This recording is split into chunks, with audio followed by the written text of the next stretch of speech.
Welcome one and all to this grand place. We see the spark of wonder on every face. You travel far with dreams in your hand. Together we'll rise and take a stand. Thank you for the trust you bring. Here we learn as voices sing. A global stage where ideas unite. In this summit, we ignite the light. From every corner, near and far, you are the brightest, shining stars. The world is ours to reimagine. Together we build with shared passion. Thank you for the trust you bring. Here we learn as voices sing. A global stage where ideas unite. In the summit, we ignite the light. Diverse minds, a sea of thought. In this space, the best is sought. A journey begins with hearts so true, and every step is made by you. Thank you for the trust you bring. Here we learn as voices sing. A global stage where ideas unite. In the summit, we ignite the light.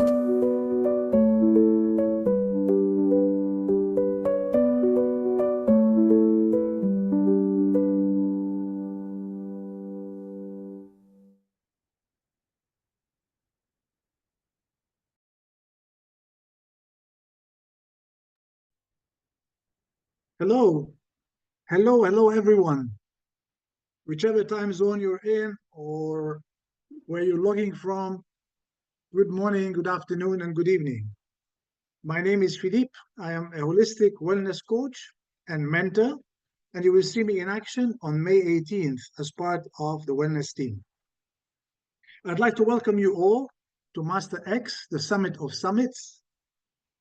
A warm welcome to speakers, but also to participants and invitees. I've been working with Arafat for several years now, and he's always been an inspiring embodiment of steadfastness, courage, and determination. Irrespective of challenges and obstacles, his resilience has been put to test a number of times, and he came out of it each time with even more willingness to pursue his dream. It's been an exciting journey, which has brought diverse people together and created solid bonds as well as collaboration opportunities. Such was the dream. Now I'd like to share with you the steps and stages along the journey. And each step was, and we were always convinced, just the beginning of the road ahead. So I'll share my presentation. I hope that everybody can see that.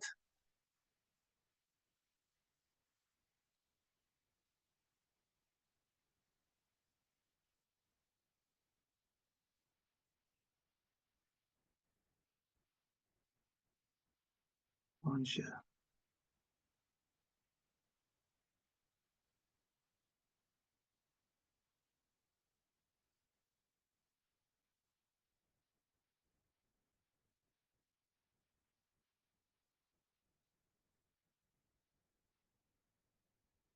Can you all see this? Yeah. Great. Yes, So let's go to the story. So a story always starts with a vision. And the vision of this movement has three fundamental pillars: to share, to learn, and to grow. And the sharing is done by the experts who come on stage, who actually share their knowledge and experience with attendants and audiences. The learning happens both ways, because when we speakers share our knowledge, we always learn from the pertinent questions that come in from the attendants. And then together we grow. These are the three pillars of the vision which has not changed as dreamed by Arafat. And for that, he had to come out of India and start going around the world for that dream to happen on a worldwide basis. I'm going to share with you now a video that was shot at the end of 2022, announcing the event of 2023.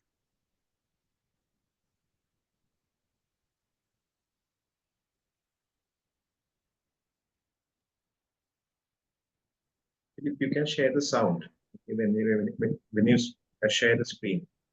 You can't hear the sound, the voice. He doesn't have it in presentation mode.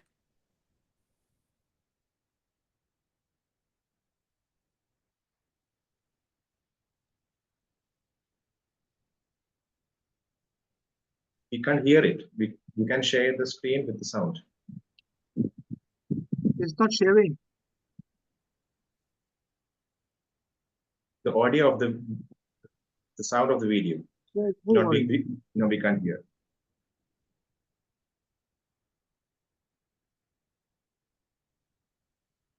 Okay, so that was the event of 2022. Let me go down now and share with you some of the smiling faces that have come up during the many years of the movement. Can you see the smiles of excitement, the smiles of the willingness to share and to learn? More smiles coming up. And then we started in 2020. Remember, 2020 was the year of the COVID-19 pandemic.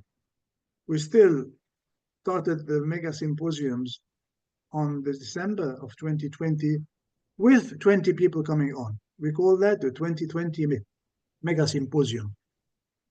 2021 saw us double that number, as we had 40 participants, 40 speakers.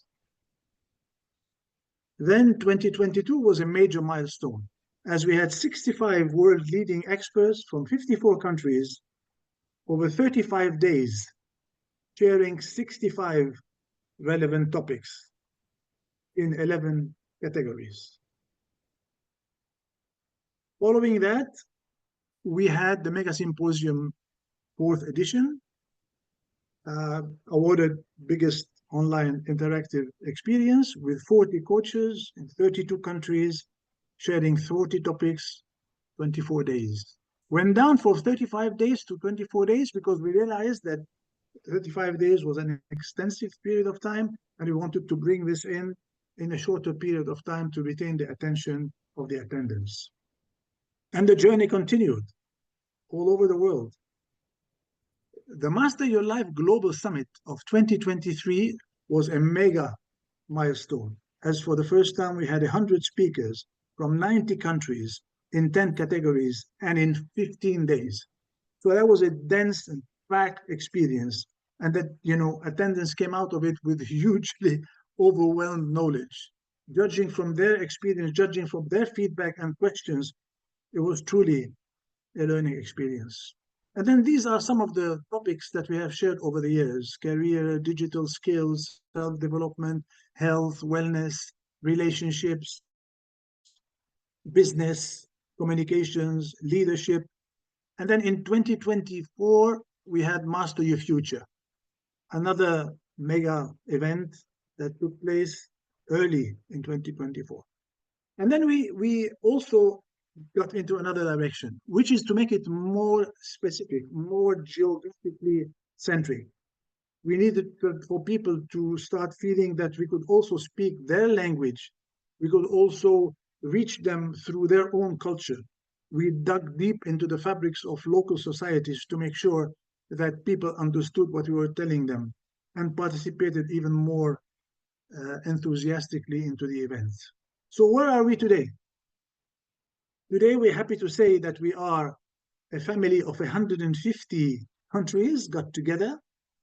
So that's more than half of the United Nations total number of countries.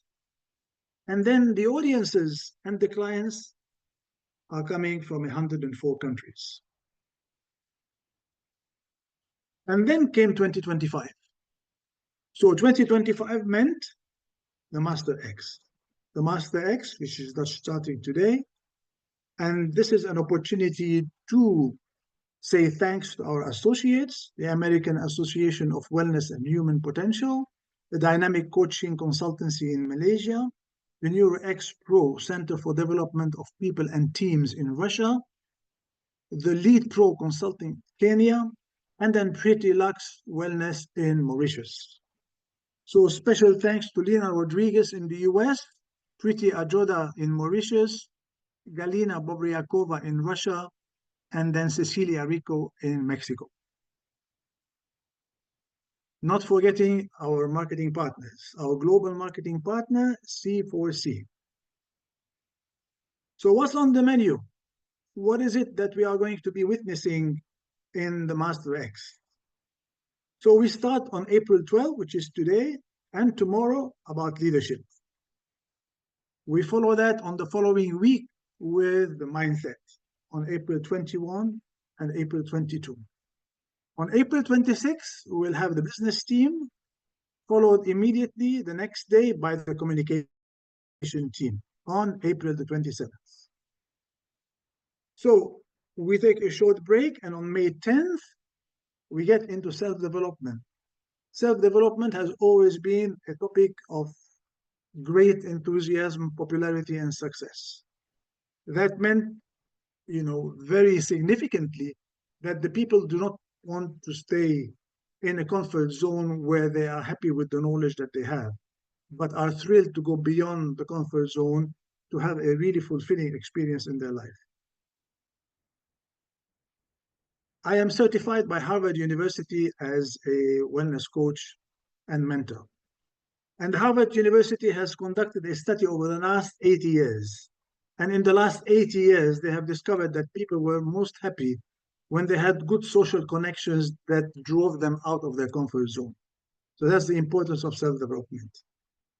And then, last but definitely not least, on May 18, the wellness team will come on stage and tell you all about physical, emotional, mental, and spiritual wellness. And then you're going to ask the question, so the summit is finished on the 18th of May, then what happens? What happens is, as they say, the sky is the limit. And for each one of us, we have our own sky. And our own sky will depend on what?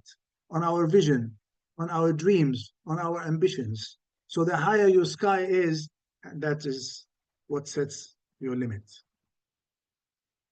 I want to wish you an extremely enjoyable time through the experience of attending Master X. I hope that you will learn. I hope that you will share. I hope that you will grow. I hope that you will meet wonderful people, make good friends, and maybe have collaboration, professional opportunities.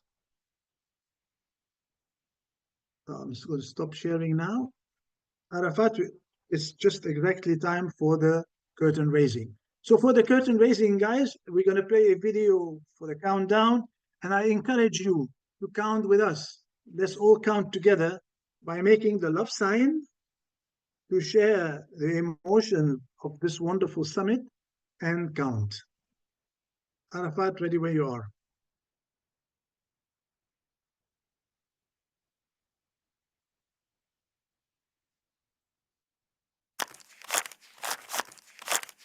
Five, four, three, two, one.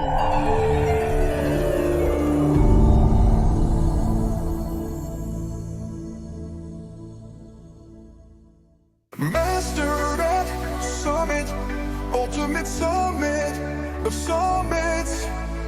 One registration, 5 power-packed summits. 50 plus experts from 30 countries, 5 certificates. Learn from the world and master your life. Don't miss, join us now.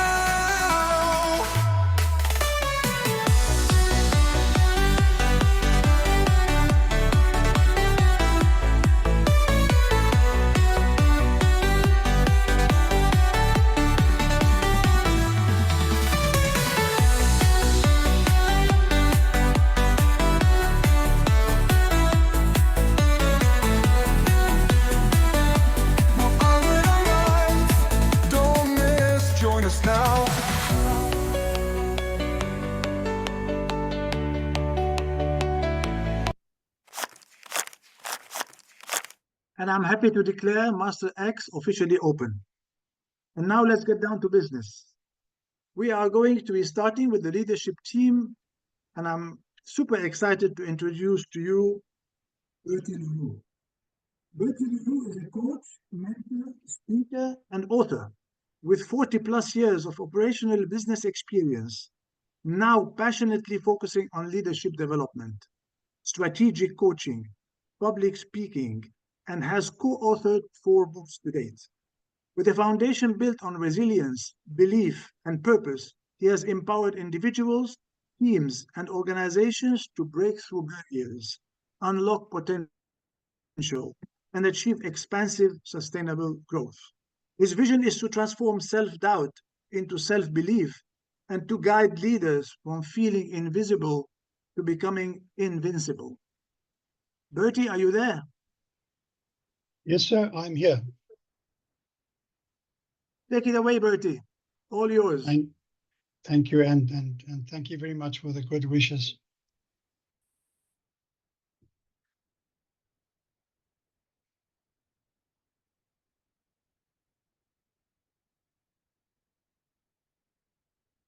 Get that going.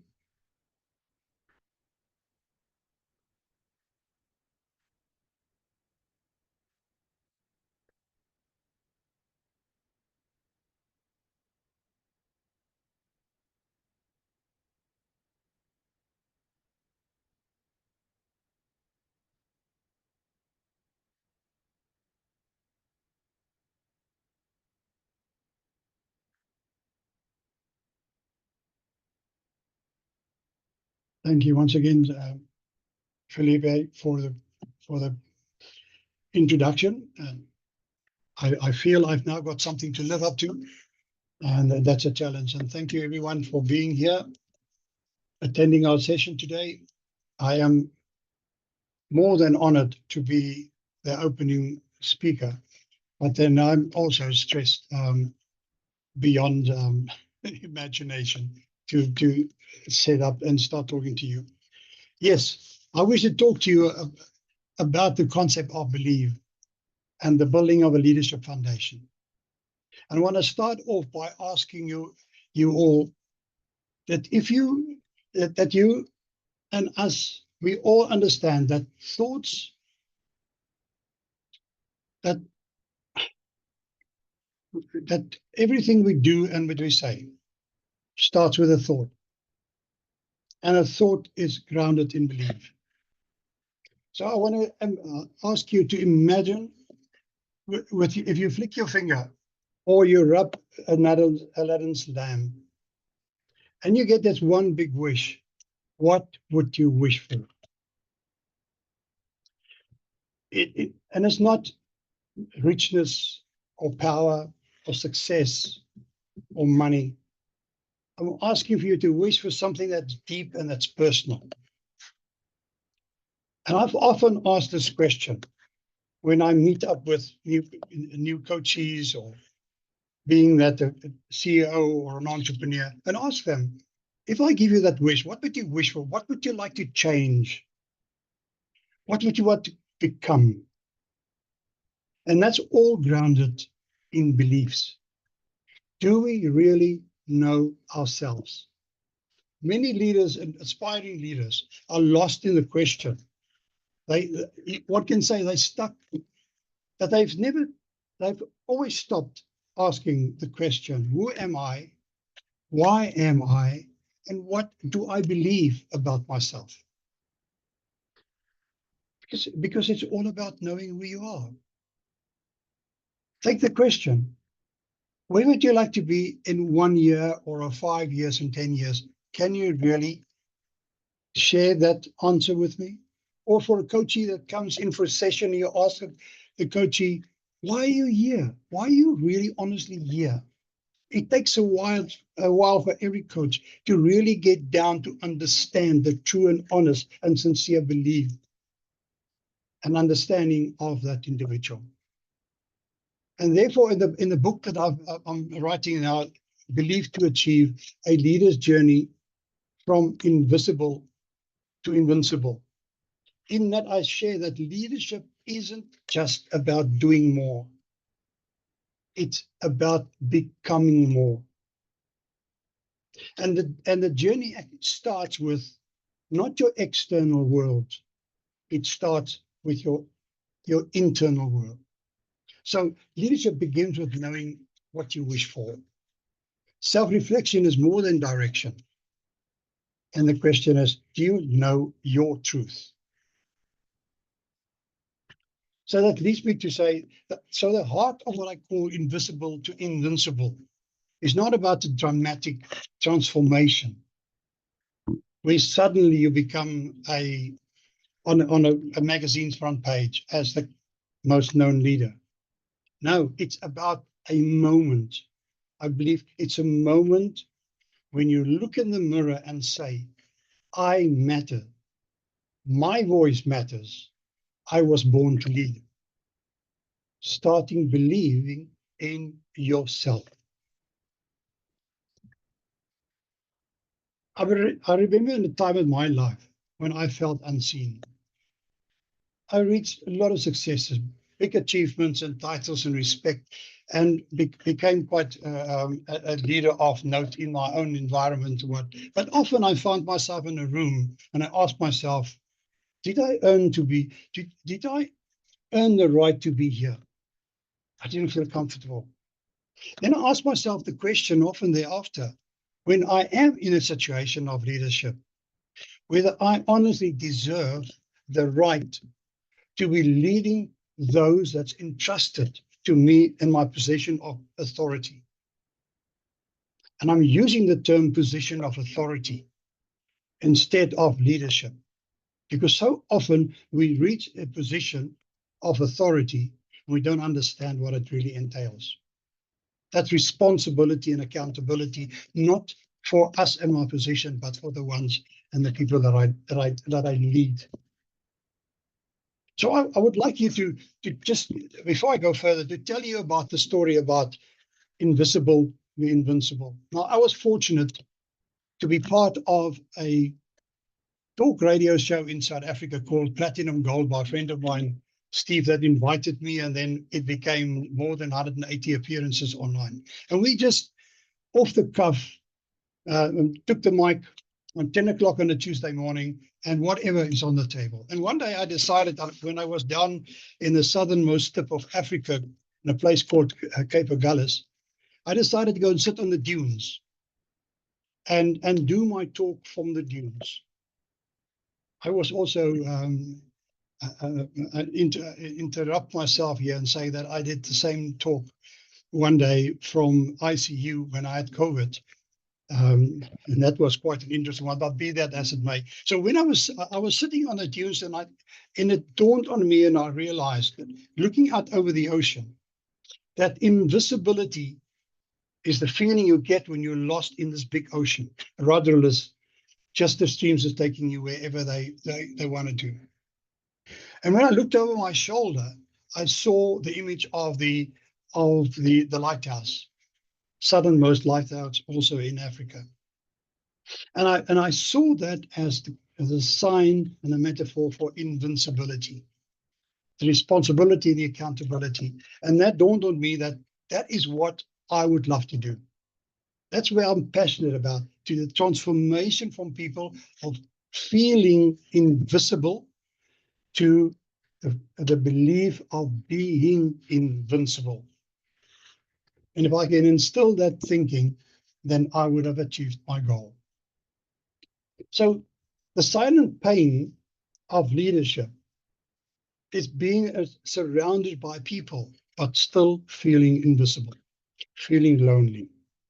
And I think many of you might have had the same feelings. You are amongst people, but you are still on your own. So the first step of invincibility is recognition. Recognition that is built out of relationships. And we know that effective leadership is very much part of building relationships, solid, grounded relationships. So in my beliefs and the building of helping people to understand the concept and move from invisible to invincible, I ground it on 3 pillars of self-belief. And I see these pillars as powerful lenses that we see the world through, see our life through. So these 3 shifts, pillars,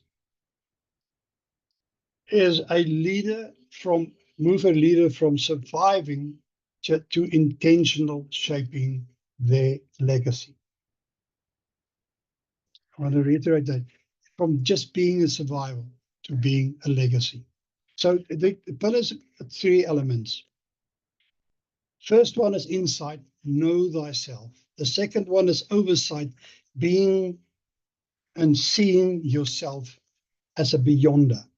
And the foresight, the third one, is envision what's ahead. Insight, that is the deep self-reflection, introspection that you need to go through to understand your values, your norms, your principles, your strengths, your weaknesses, your opportunities, and your threats in your life, the pains you go through, the purpose, and your passions. Stuff no one sees, but everyone eventually feels. Oversight is more about seeing beyond the obvious. Leadership is never just a case of leading. It's about who you are leading, the person you serve. So the ability to zoom out and see perspective of what's happening, what's going, and where you're going is crucially important.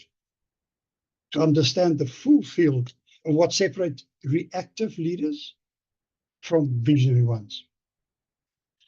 And that brings me to the term authenticity.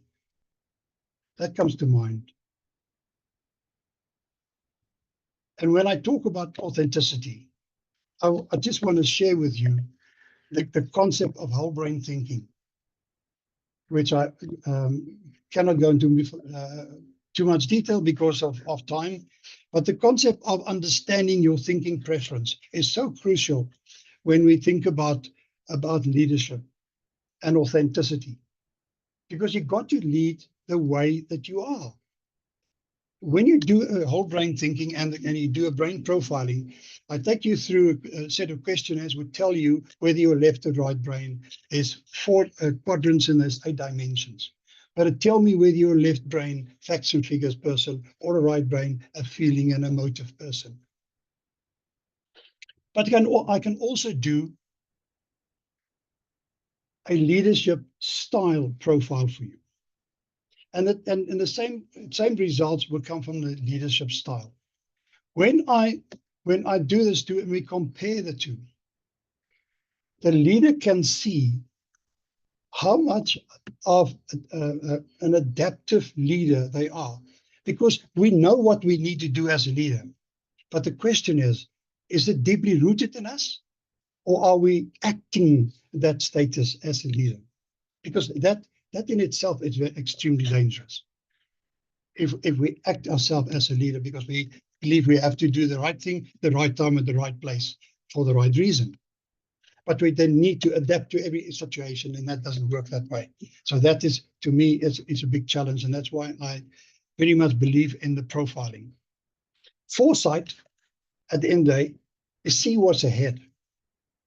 This is where beliefs become visions.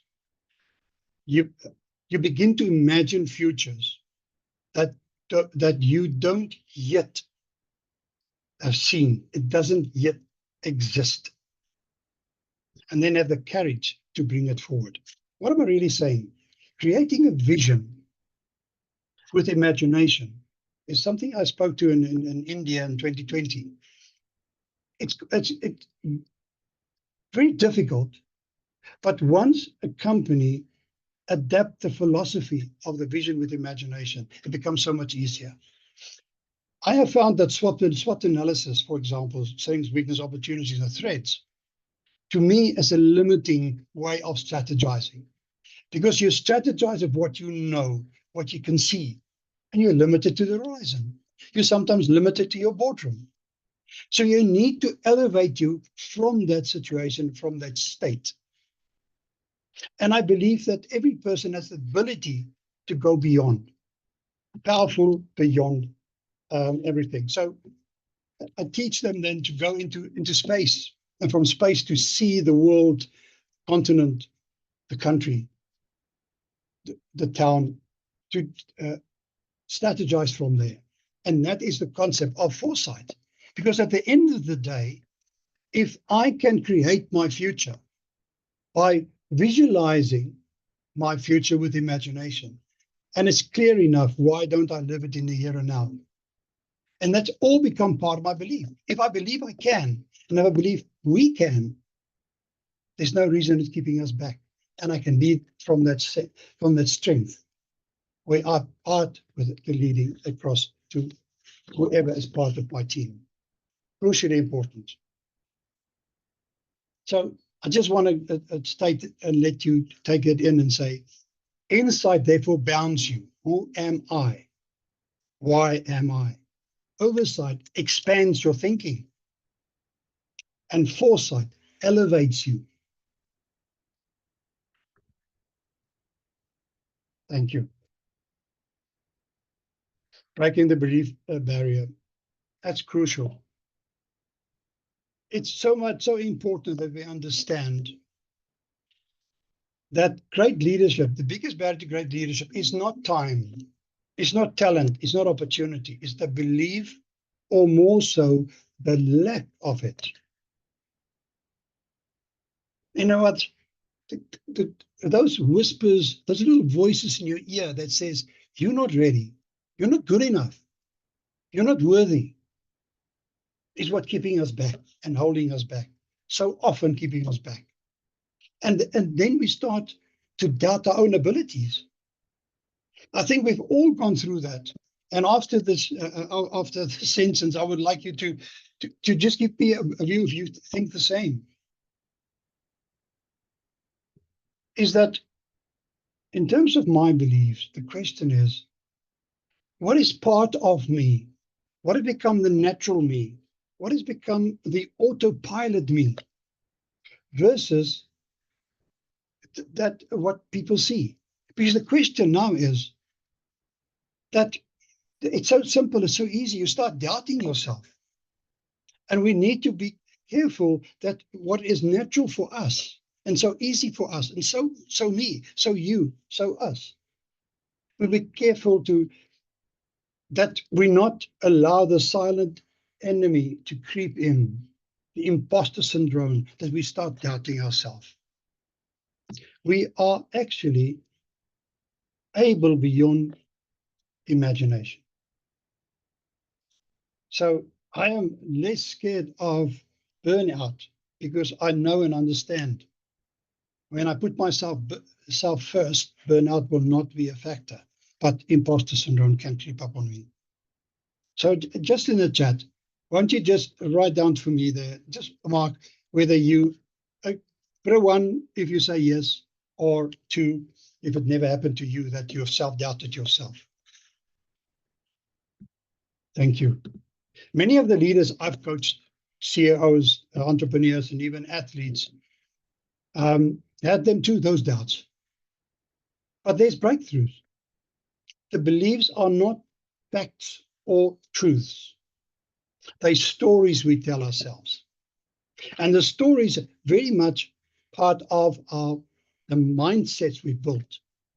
Mindset was created through our failures and people telling us we're a failure, but we're not good enough, and bad comments we got. So we need to address our stories, because the moment we change our stories, we change the leader.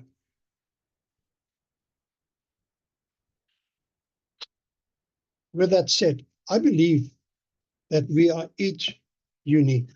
We are born unique, gifted by our gods. And we are then set out to go out in the world to stand out. But the trouble that we have, because of communities, because of cultures, because of language, or whatever the case may be, we are almost indoctrinated to fit in, whilst we're uniquely born to stand out. And standing out is based on your beliefs. Change your story, change your future. So what do we do with belief?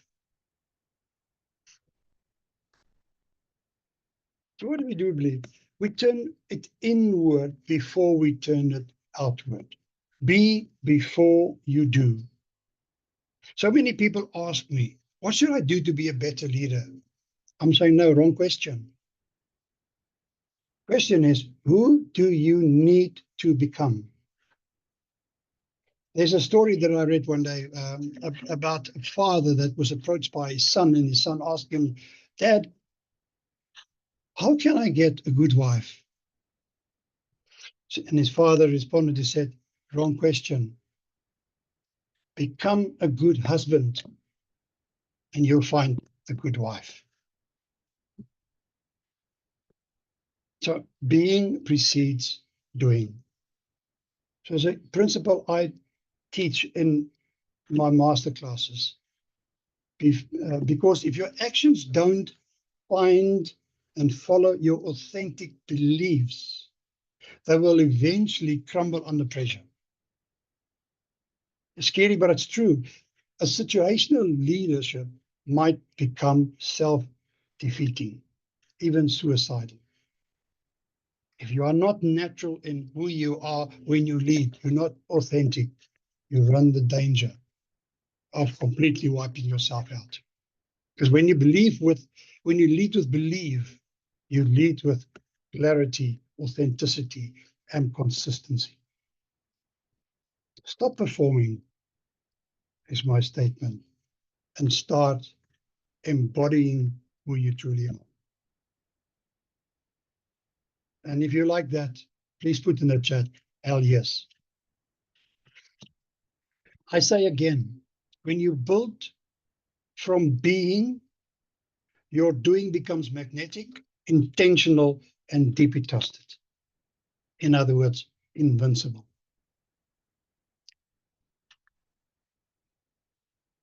So the equation is belief, identity, action, impact. If you believe you can, and you know you can, and who you are and what you are and why you are, then you can take the action that will take you and create the impact.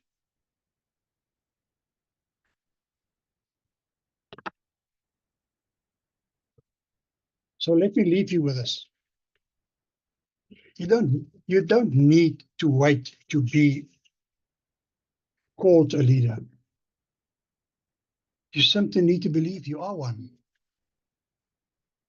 Your transition from invisible to invincible doesn't begin with others noticing you.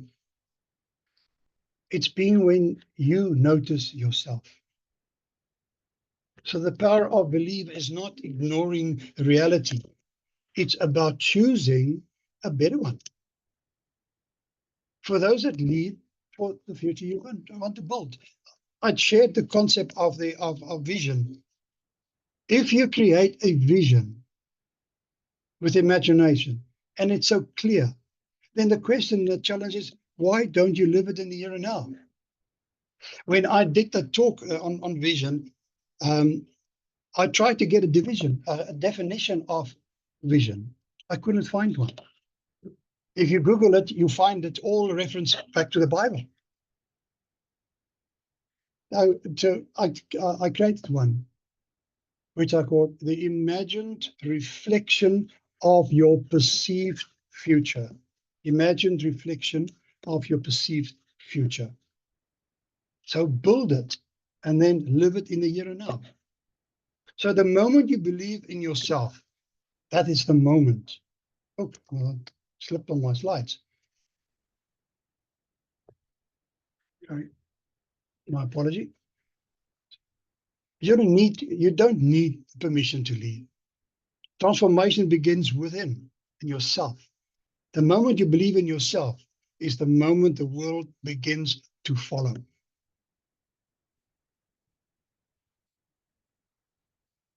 Leave you the last comment and saying,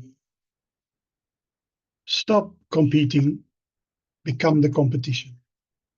I thank you. I thank you for your time. I thank you for your presence. I appreciate that. Thank you again. And if you contact me, please, there's three gifts. By all means, contact me on bertillery.com for a free 30-minute call. Love to chat with you. Or on LinkedIn, you could get a copy of my chapter in this book, Cracking the Rich Code, volume 16 by Jim Britt, endorsed by Tony Robbins. It's an excellent book, and I strongly recommend it. And I would say to you, if you get the e-version, you still pay 99 American cents for it. Thanks once again. It's now my honor to introduce the next speaker, who is Chris Lally. Chris Lally is a Maxwell Leadership Certified Executive Coach, speaker and trainer, and the founder of Lally Coaching Consulting. He empowers individuals and organizations to unlock their leadership potential through high-impact development programs. With a result-driven and value-based approach, Chris is passionate about helping leaders grow, influence with purpose, and drive lasting transformations. He'll share the high road to leadership, leading with integrity and positivity. Thanks again, and break a leg, Chris.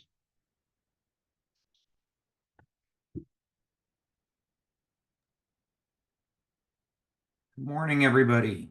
You guys all hear me okay this morning? Let me get my screen shared here.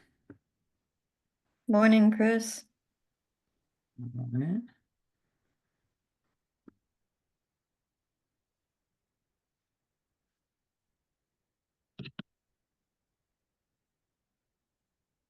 Okay. So thank you, Bertie, for the wonderful introduction. Your presentation was wonderful this morning. Very enlightening, great information. I want to start off saying good morning, good afternoon, good evening, everyone, depending on where you're located in the world. As Bertie said, my name is Chris Lally. I'm a Maxwell Leadership Certified Executive Coach, speaker, and trainer, and I'm very excited to be with you here today. When I was asked to come and speak by this organization, I gave them two promises. First, you'll take away at least one thing to immediately implement in your life by the end of the session. And then second, if you like what you hear today, I'll give you an opportunity to continue learning and growing. So before we jump into the topic I've selected today, let me ask you, by a show of hands, how many of you are leading a team currently now? And then how many of you want to lead a team in the future? Okay, so for those of you who are currently leading a team or team now, share in the chat one of the number one problems you face and that you encounter. And then, come on, I don't want to leave anyone out. So if you're not leading a team now and you're aspiring to be a leader, go ahead and share your ideal of what a leader should look like in the chat. Get my slides to advance.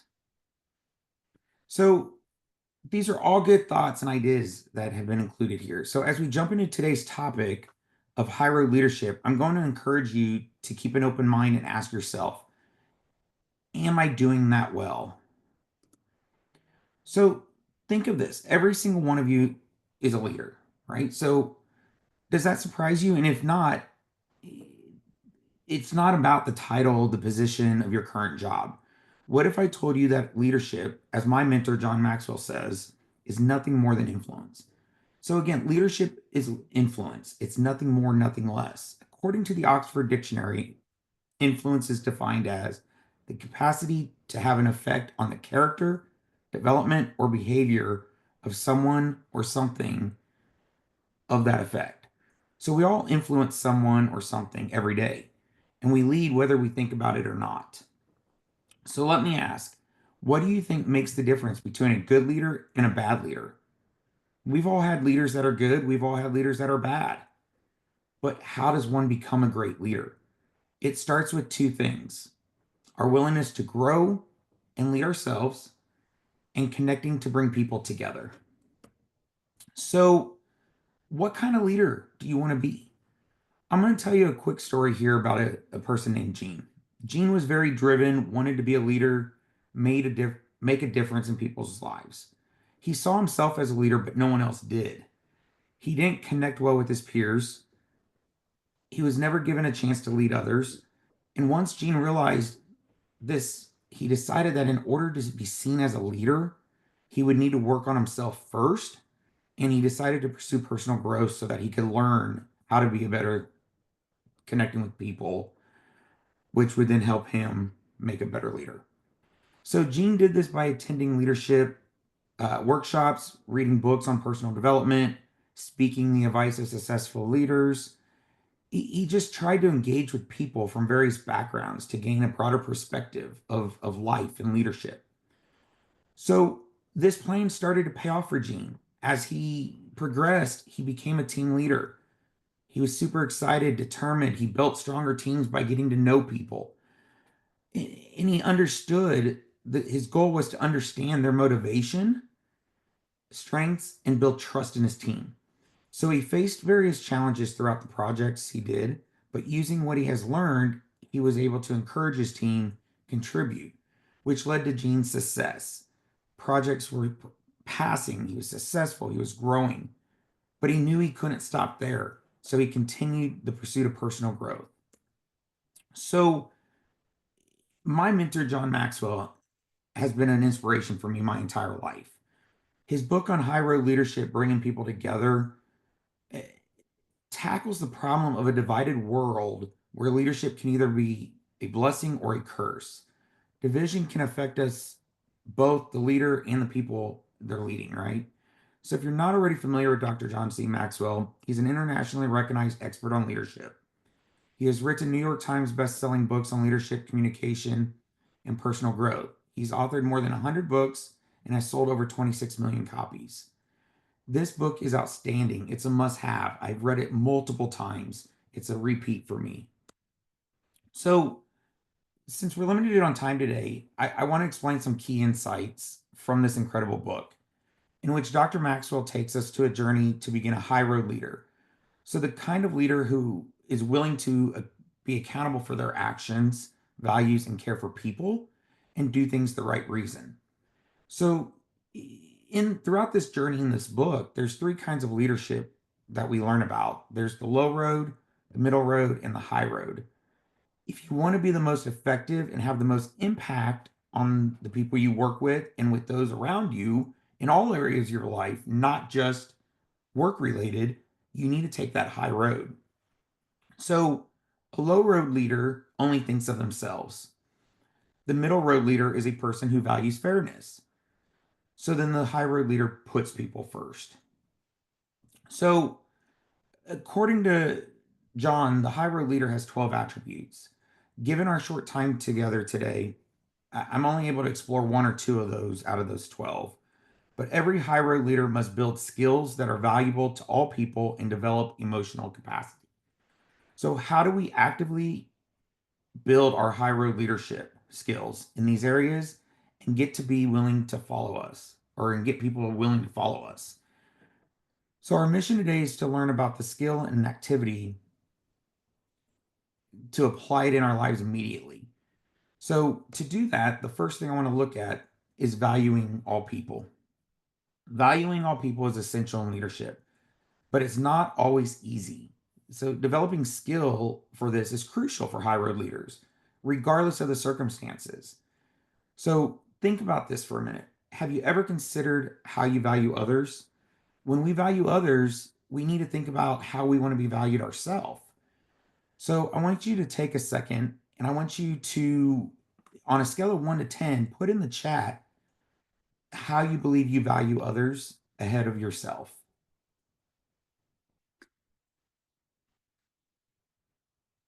So John Maxwell's father, Melvin Maxwell, I once said, and I love this quote: value people, believe in them, and love in them unconditionally. Do those things every day and you will be successful. I started my career in various jobs trying to find my way, off and on. And I always thought people were either out to get me. Things were just not how it was until I read and found this quote. In To lead on the high road, we have to learn to value all people, not just some. So, how do we do this? So, let's consider a hypothetical story here. We have Mr. Thompson, and we have a guy by the name of Alex. Mr. Thompson lived in a small town. He was known for his big heart, his unwavering belief in the potential of all people. Everyone loved and respected Mr. Thompson because of his ability to see value in every person. His philosophy on valuing people was simple yet profound. The first step was to embrace the value of all people. He believed that everyone has something unique and special to offer, and it's the leader's job to recognize and appreciate that value in them. So then the second step Mr. Thompson believed in the potential of all people. So Mr. Thompson was a firm believer in the power of belief. He made it a point to express his belief in others, to equip them with the tools and resources they needed to succeed, and to challenge them to reach their full potential. And then finally, the third step was to extend that unconditional love to all people. So he believed that love was the driving force behind all human connection, and that he could create a positive change in the world by extending others. So then one day, he met a young man named Alex who recently moved to town. Alex was struggling with self-worth. He had a hard time believing in his own potential. We all know somebody who's struggling with self-worth or having a hard time believing in their own potential. We've all probably been there once ourselves before. So Mr. Thompson took Alex under his wing and became a mentor to him. He showed him how to develop a humble appreciation for himself and how to start focusing on others. He encouraged Alex to act and allow his heart for people to grow.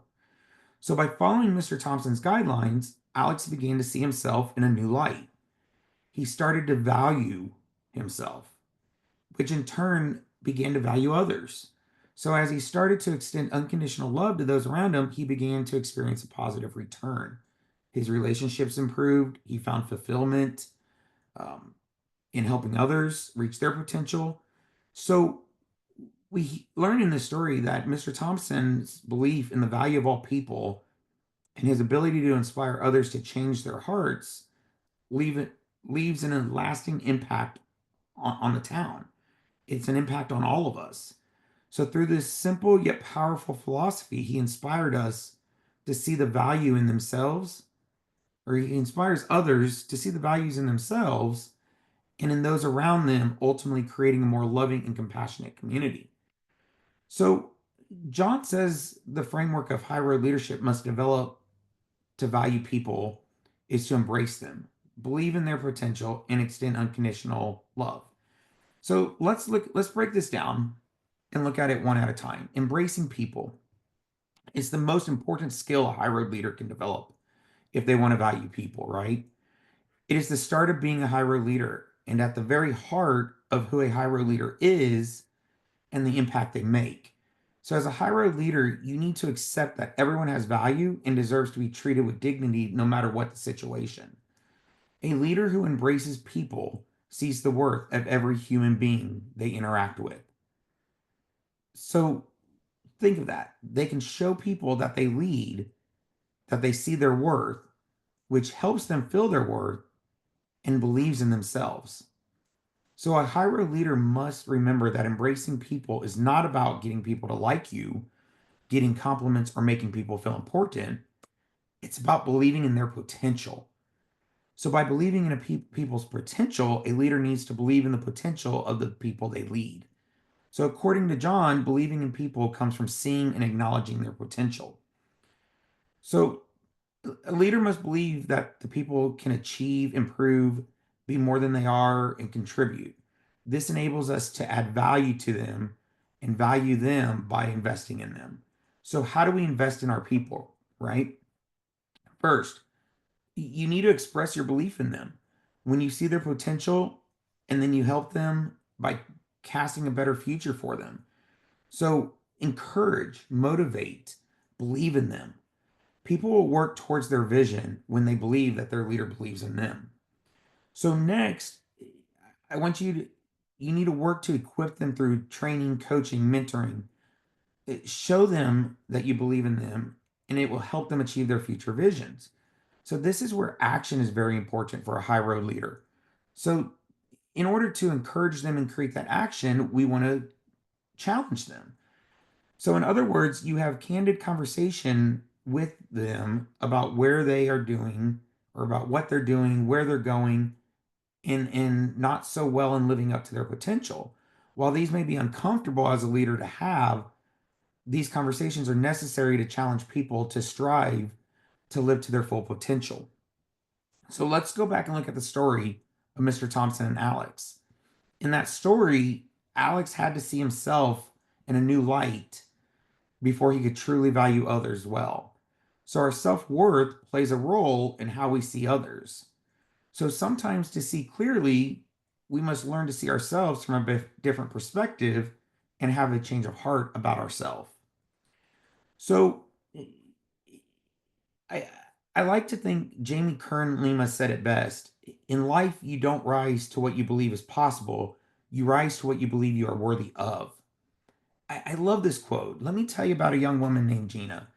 She struggled with low self-esteem, self-worth. She never felt like she was valued by those around her. And as a result, she struggled to value others.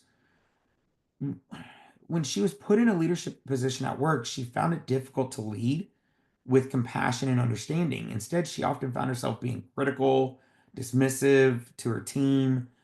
It wasn't until she began to work on her own self-worth and believe in her own value that she was able to truly start valuing the people around her. So what we learned from Gina's experience, it teaches us that the important lessons about relationship between self-worth and valuing others. If we don't believe we are valued, it becomes difficult for us to truly value those around us. So this is true whether we're in leadership positions or not. When we struggle with our own self-worth, it can manifest in our relationship with others, leading to a lack of empathy and understanding. So the good news is that you can choose to change how you see yourself and your value to not only yourself, but to the world. So John says that we need to do this to create a change of heart. So in order to change our heart, we need to value people to the highest level possible. He lays out five steps to creating change of heart. And due to our limited time today, I'm not going to be able to go into a lot of details about these 5 steps, but I want to provide you at least a brief overview. So first, develop humble appreciation for yourself, right? As a high road leader, you want to have a strong sense of self-worth. But at the same time, you don't want to think too much of yourself or about yourself. You must start with self-awareness to develop that humble appreciation. So to gain self-awareness, I want you to ask yourself these questions. Do I like myself? Do I value myself? Do I believe in myself? And do I accept myself for who I am? So choosing to start putting your focus on others. Consciously putting your focus on others to improve yourself, your relationship and leadership will help create that change. So it starts with putting that focus on others, right? So I'm going to challenge everyone here to start taking some actions. Excuse me. So to take actions, this is a vital part of the process. Sometimes you may have to act on the change you're seeking long before you have the feeling you want to change. So to do this, we need people to know we are valuing them. So Dr. Maxwell says we need to acknowledge them with kind words. These steps here that I've taken this action myself and have increased morale at my business, at my workplace, in classrooms. So what I want you to do, like I said, start acknowledging them with kind words. Seek common ground by asking them questions. Look for value in them and express it to them. Find ways that you can add value to them and then treat them with dignity. So allow your heart to grow for people. Act before you feel like it. Okay, this is a process that comes from acting even before you may feel like it. John tells us a story in his book of Charlie Wetzel, who's his book writing partner for nearly 30 years. Charlie always focused on task and never really on the people. So Charlie said he found it necessary to change his mindset to become a better leader and a person. And he really loved teaching and developing people. So when he was asked to coach a small group of leaders, he jumped at it. He loved it. But the problem was Charlie was more task focused. He knew that he needed to get to know each group of leaders. So he found a common ground and built that relationship. And as he did this, he found that it not only helped him earn their trust, but it's also helped him appreciate people. And his empathy increased as he developed a heart for people. So the enjoy of the positive return, right? You're not valuing people as a high road leader to get a reward.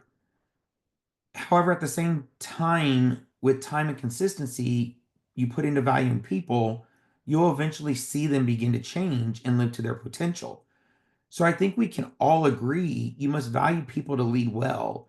And as John puts it, to become a high road leader, this may require you to look at how you value yourself to develop a strong appreciation, empathy, and belief in others. Another area that complements valuing all people, which all leads leaders to develop emotional capacity.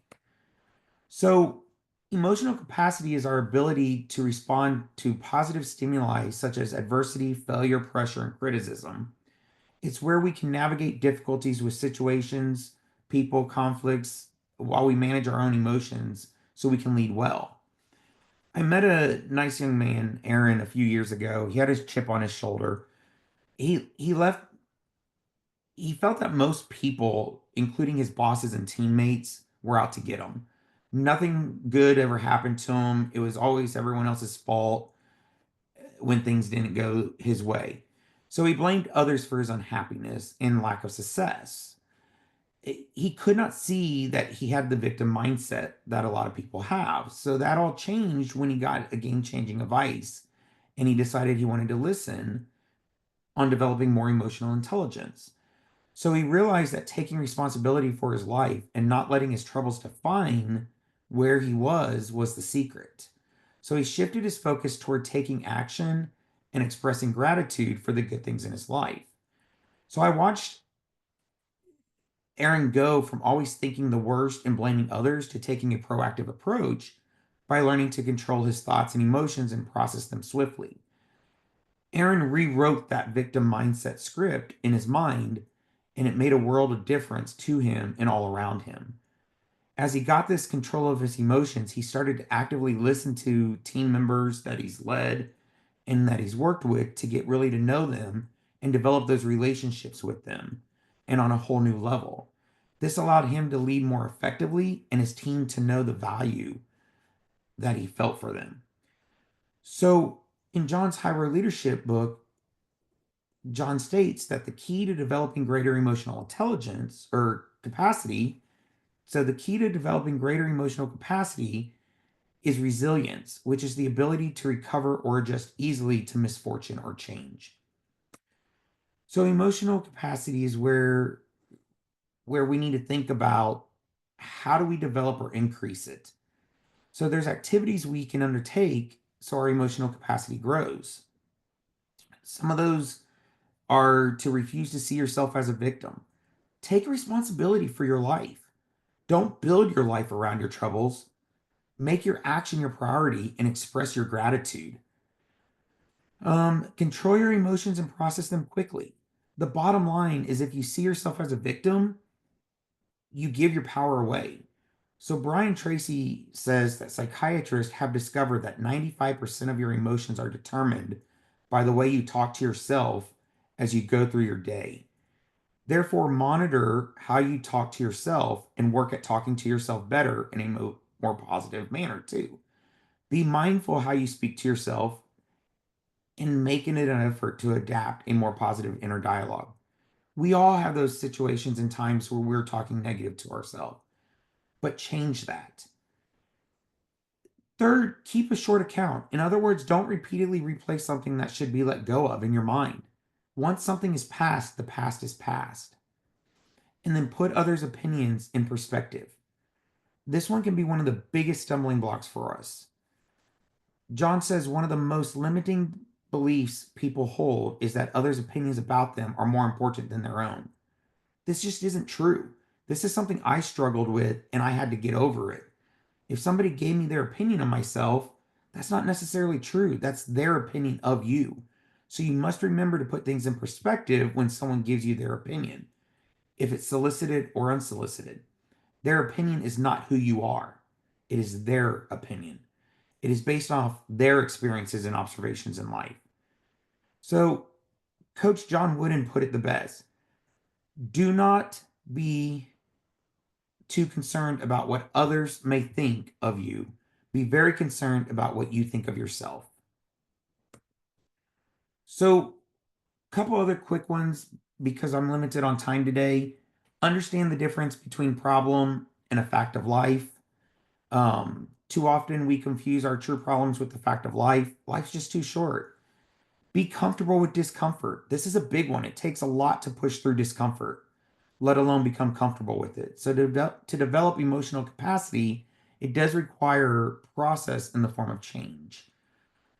Keep growing your capacity so it's always greater than your responsibility. This is an area of one of our leaders' greatest causes of stress.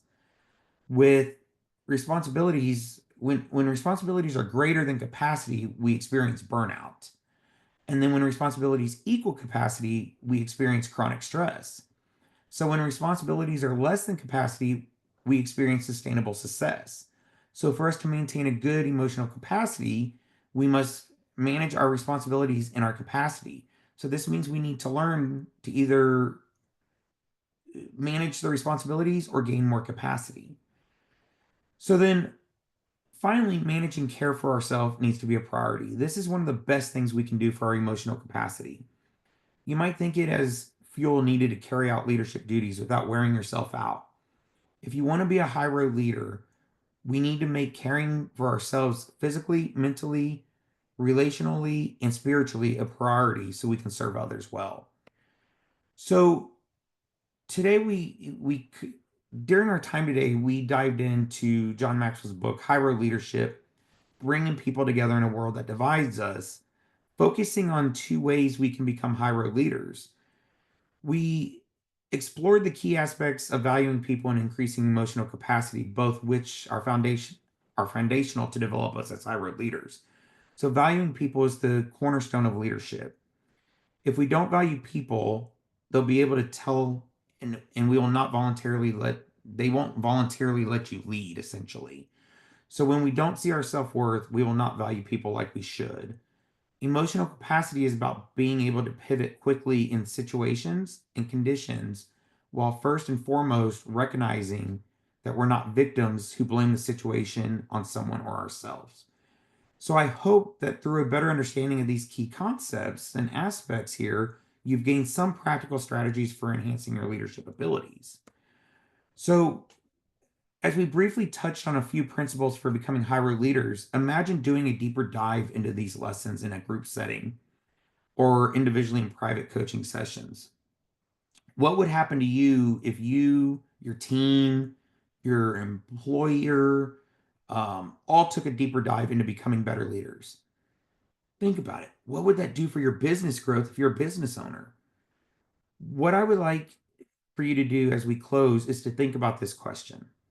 Would you find studying the type of material presented here today help you and your company achieve better results? So I hope this session added value to you today. I thank you for your attention, and I thank Mega Global Hub for having us here today. It's been an honor being with you today. Again, my name is Chris Lally. I'm a coach, speaker, and trainer with the Maxwell Leadership Certified team.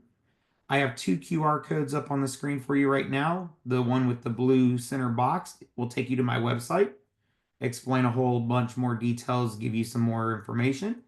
And then the Schedule Me will allow you to schedule a free 30-minute session or a 1-hour session with me. And for attending the session today, any attendee here, I would like to offer a free session with. So feel free to reach out to me. Just tell me that you attended this weekend, and I'll give you an hour session to dig deeper in. So at this time, I want to go ahead and introduce our next speaker. It is an honor to introduce a distinguished voice in the global coaching and leadership development community. And I'm going to do my best, but Mr. Ibrahim Al Abadi, hailing from Saudi Arabia, he brings decades of wisdom and insight to the table, specializing in the transformative power of emotional intelligent leadership. He is an ICF professional certified coach, an EQI 2.0 and EQ 360 certified practitioner, and a certified positive intelligence coach. Additionally, he remains trust building practitioner, an indicator of his commitment to cultivating trust, resilience, and authentic leadership in the workplace. Through his work in coaching for sustained success, he equips leaders to lead not only just with intellect, but with heart and conscience, ensuring alignment between mind, heart, and pocket. His international perspective and practical experience makes him a sought-after mentor for executive teams and organizations striving for purpose-driven impact. Please join me in welcoming to the virtual stage a trailblazer in emotional intelligent leadership, Mr. Ibrahim Ali Abadi. Thank you, Chris. I do really appreciate your introduction. And one thing that I would like you all, first of all, I would like to see all your faces smiling. And then, in addition to that, I want you to write me one word that will energize me, that will ignite the power inside me. I just want to see something in the chat that will help me, get energized. Okay. Wow. Passion. Okay. Great. See more. Okay. Let me see more. So one word. What are you expecting today from me? What do you like to learn? What do you like to share?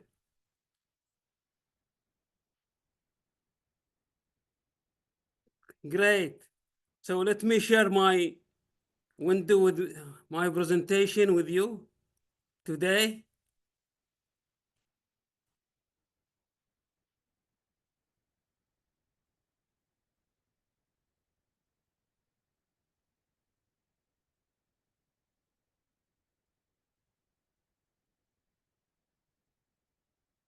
So what do you think? How would emotionally intelligent leader lead? Would they using their mind,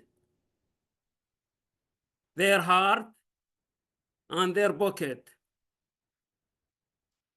How would they use these three things to lead their people, to energize their people, to motivate their people, and also to engage their people?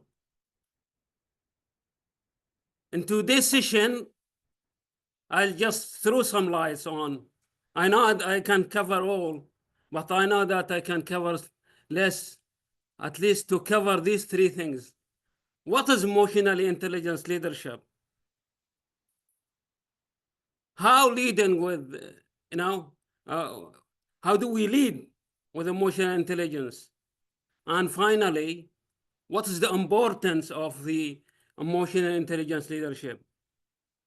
Before that, I love to take you into one of my favorite exercises, which is imagination of a story. And then after that, I'd like you to reflect on the chat on what emotions comes to you as you imagine this story. What lesson learned would you take from that story as a leader, as an emotional intelligence leader? So to do this, we need to first close our eyes. And then when I tell you to rub two fingers together and put one finger under your nose, and then put your hand in your stomach, Just follow what I'm saying and then follow the rehearsing of the story. So, are you ready? Let me see something in the chat.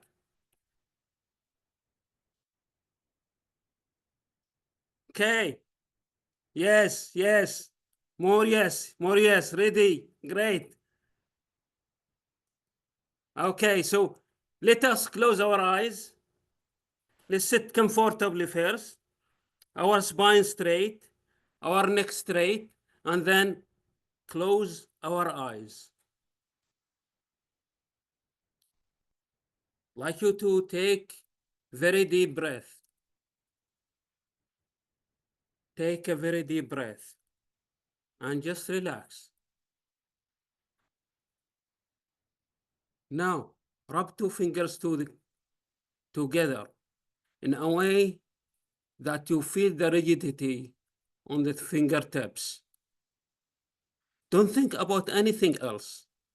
Just concentrate on the rigidity on the fingertips.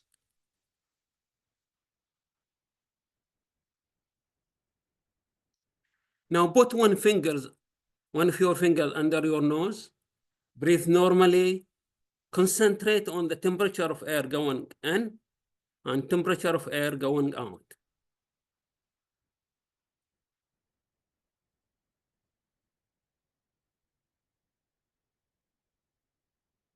Now put your hand on your stomach. Breathe normally. Concentrate on the rising and falling of your stomach. Now just take the breath and then focus on the story.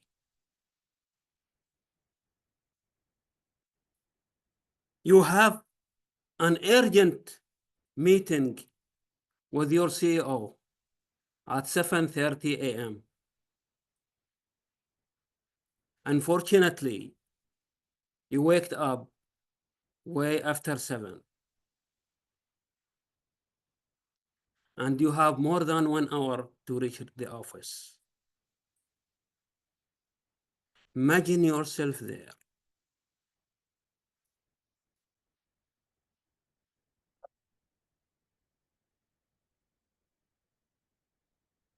How do you see yourself there during this imagination? What thoughts comes to you? What are the feelings that emerges? And then what actions are you planning to take?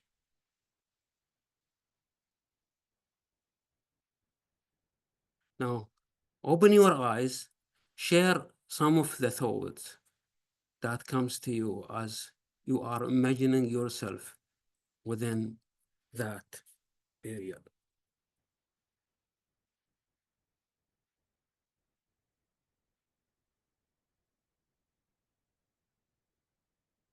You can share only one word if you, and also the emotions you can share with me one emotion that comes to you. Rush. Okay. Regret. Frustration. Yeah. Stressed. Embraced. Okay. Good. So what lesson have you taken out of this short journey, imagination journey? Anxiety. Okay. What lesson have you taken? What are you going to take away from just this imagination journey together? Think about it.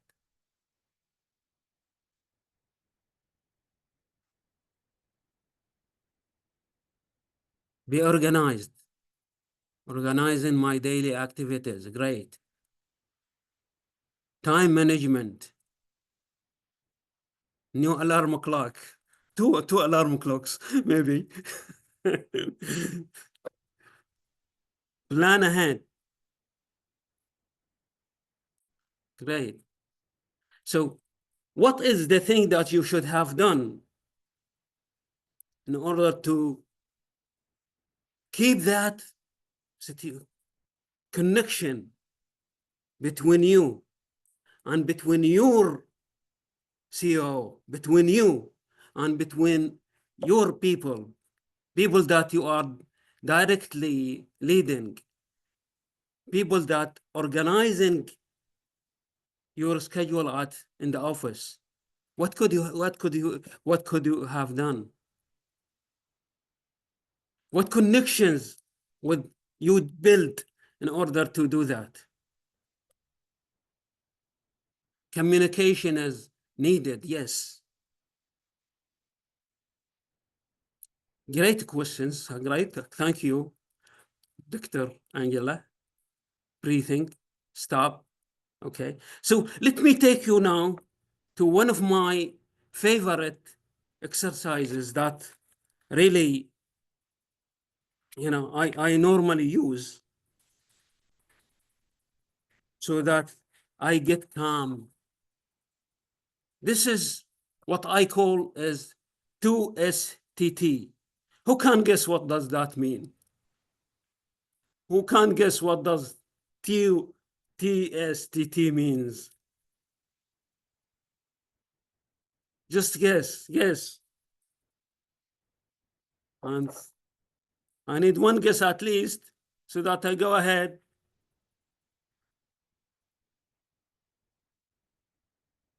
Go ahead with those guess. Great. Okay, time to stay, time to stay, quality time. That's great. Okay, it is nothing but take 2 seconds to think. Take 2 seconds to think before you say anything, before you act, and that 2 seconds could save your life. So how would that 2 seconds save your life? I will leave these questions with you. And maybe if we have time, maybe you can join me later on a session, private session. We can talk more about how to take 2 seconds to save your life. Now, in today, just the emotional intelligence is a leadership style that integrate emotional intelligence with leadership theories to enhance the effectiveness of leaders in various organization settings. It fosters better self-perception. How do we see ourselves? Self-management. How do we manage our reactions? How we build our relationships? How do we communicate? How do we build our morale within our teams and help them in their performance? How do we make our decisions? And ultimately, how do we lead with effective leadership? How do we become a real effective leaders that seek the outcome? Now, leading with mind. What do you think that people need to lead with their mind? Let me have just some words. How would leaders use their mind to lead emotionally? Just few words. Let me see. Let me be energetic.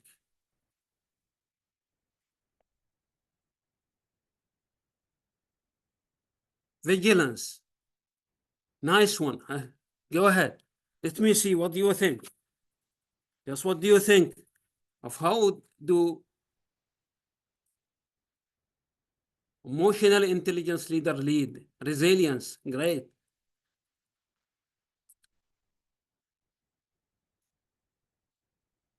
Reasoning and thinking about it. Great. Intention. A great one.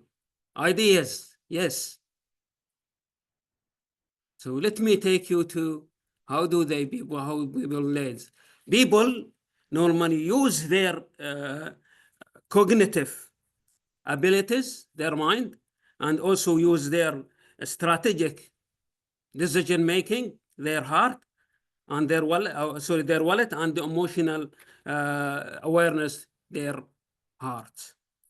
They use their cognitive awareness in addition to the self-awareness and self-regulation to ensure that their thought processing are clear and objective. Emotional intelligence leaders, combine logic with emotional insights to make decisions that are aligned with both short goal setting and long-term goals. They do this while assessing risk, while considering the emotional impact on others. So this is how we lead. The adaptability, those leaders are adapted to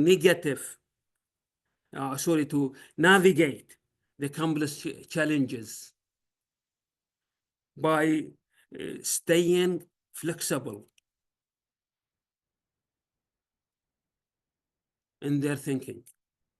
They adjust strategies based on challenging or changing circumstances without losing sight of the bigger picture they take while taking the human side of it.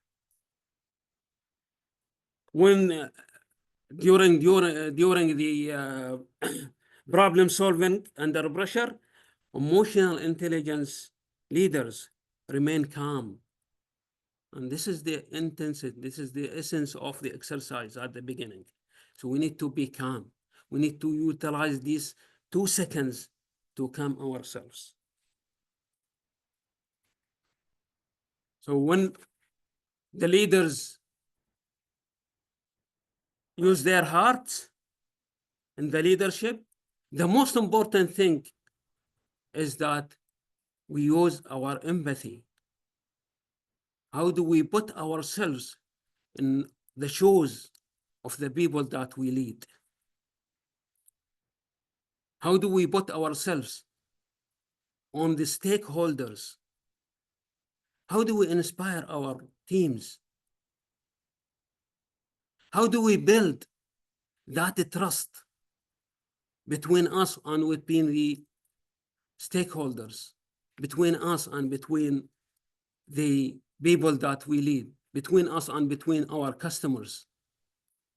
This is very, very important that we need to think about how do we also resolve these conflicts, daily conflicts between us and between the people that we need.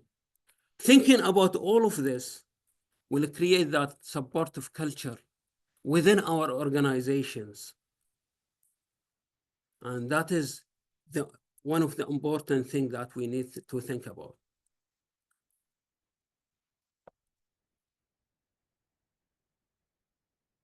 Now, leading with the bucket, that is related to how do we think about the financial aspect, the financial decision that we take. How do we build that financial decision? We take that financial strategy when we're thinking about our strategies. And how do we communicate that financial decisions to the people that we lead? How do we present it to the people that are above us? Putting the value, putting the aspect of also our employees that will have us think about how do we include the emotional side of our employees on the budget. How do we develop our people? How do we create that supportive environment for our people to see themselves within our strategy?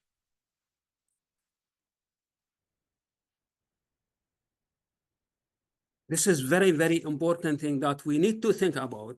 And What I love to do now is to go on the dimensions of the emotional intelligence sides and what does each one means to us. Now, when we talk about self-awareness, what comes to you? What we should as leader be aware of?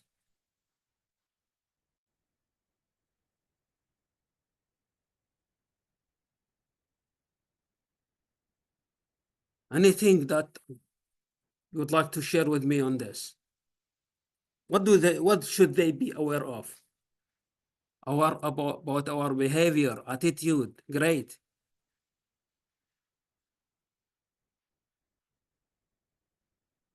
Purpose, expertise, action. Wow. Self-actualization, I love that. How we show up, less. So we need to, yes, we need to recognize first thing, we need to recognize our thoughts. And we need to understand those thoughts. We need to also understand and recognize the triggers of those thoughts. I normally, when I was talking about emotional intelligence and self-awareness and emotional self-awareness, so there are 4 stages, 4 steps for us. One step is to realize our emotions, recognize these emotions. The second is to classify these emotions as fear,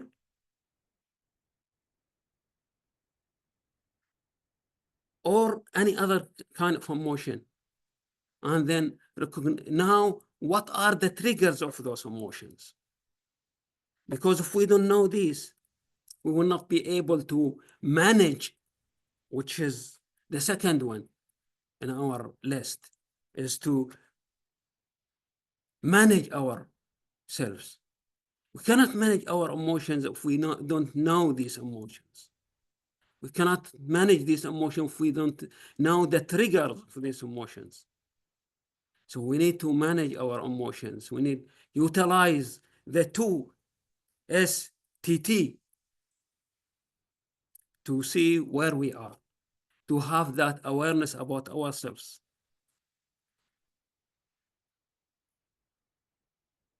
And we need to know and be aware of the social, have that social awareness about the people around us. We need to understand and recognize the emotions of others. And last but not least is the most important one, is building relationship with others. And we build this relationship through trusting behaviors. Once we build that trusting behaviors with others, we can build that bridge. As the RENA Trust Building Consultancy said, that all business are conducted through relationships. And trust is the bridge that build, or trust is the main thing that build a bridge between human needs, or human needs for connections, and business needs for results. So if we want to have results, we need to build that relationship with others. Now, why emotional intelligence leadership is important? It's, first of all, as per Gallup, 75% of workers leave their jobs because of their bosses. Believe it. So, and Talent Smart stated that emotional intelligence counts for 58 of performance in all types of jobs. Harvard Business Review indicate that teams with high emotional intelligence leadership showed 25% improvement in productivity. Journal of Organization Behavior, high emotional intelligence leadership were 20% more effective at making strategic decisions under pressure.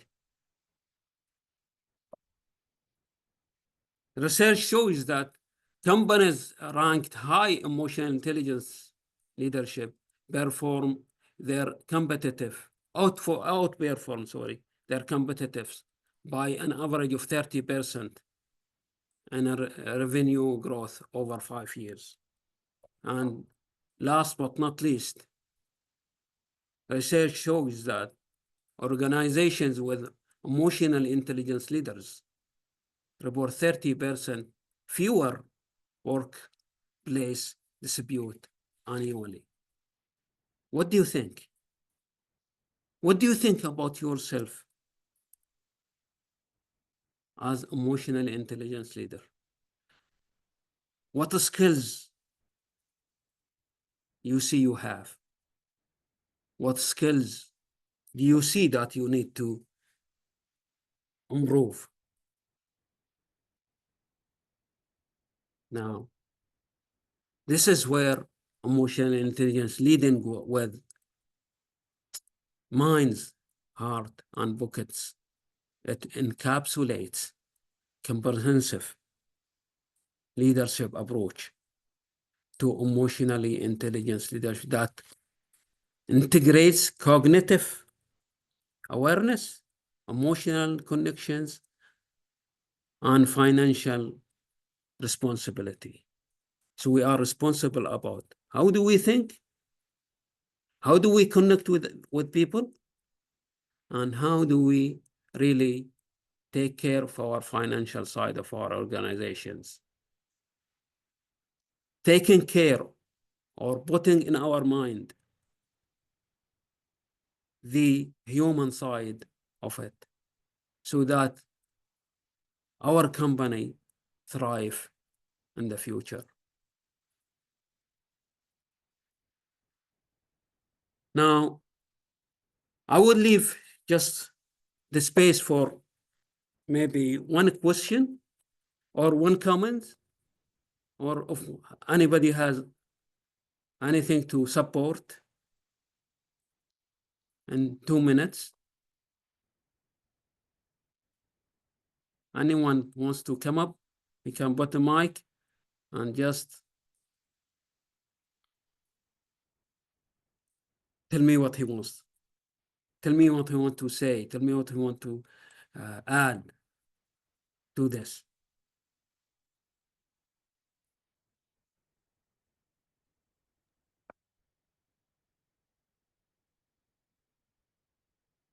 I really appreciated your reference to the trust bridge with your emotional intelligence approach. Appreciate it. Thank you. Dr. Ahmed, do you have 2 minutes? Could you summarize your experience with emotional intelligence?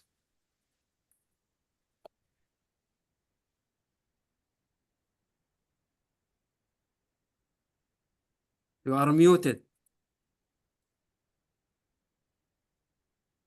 Dr. Ahmed?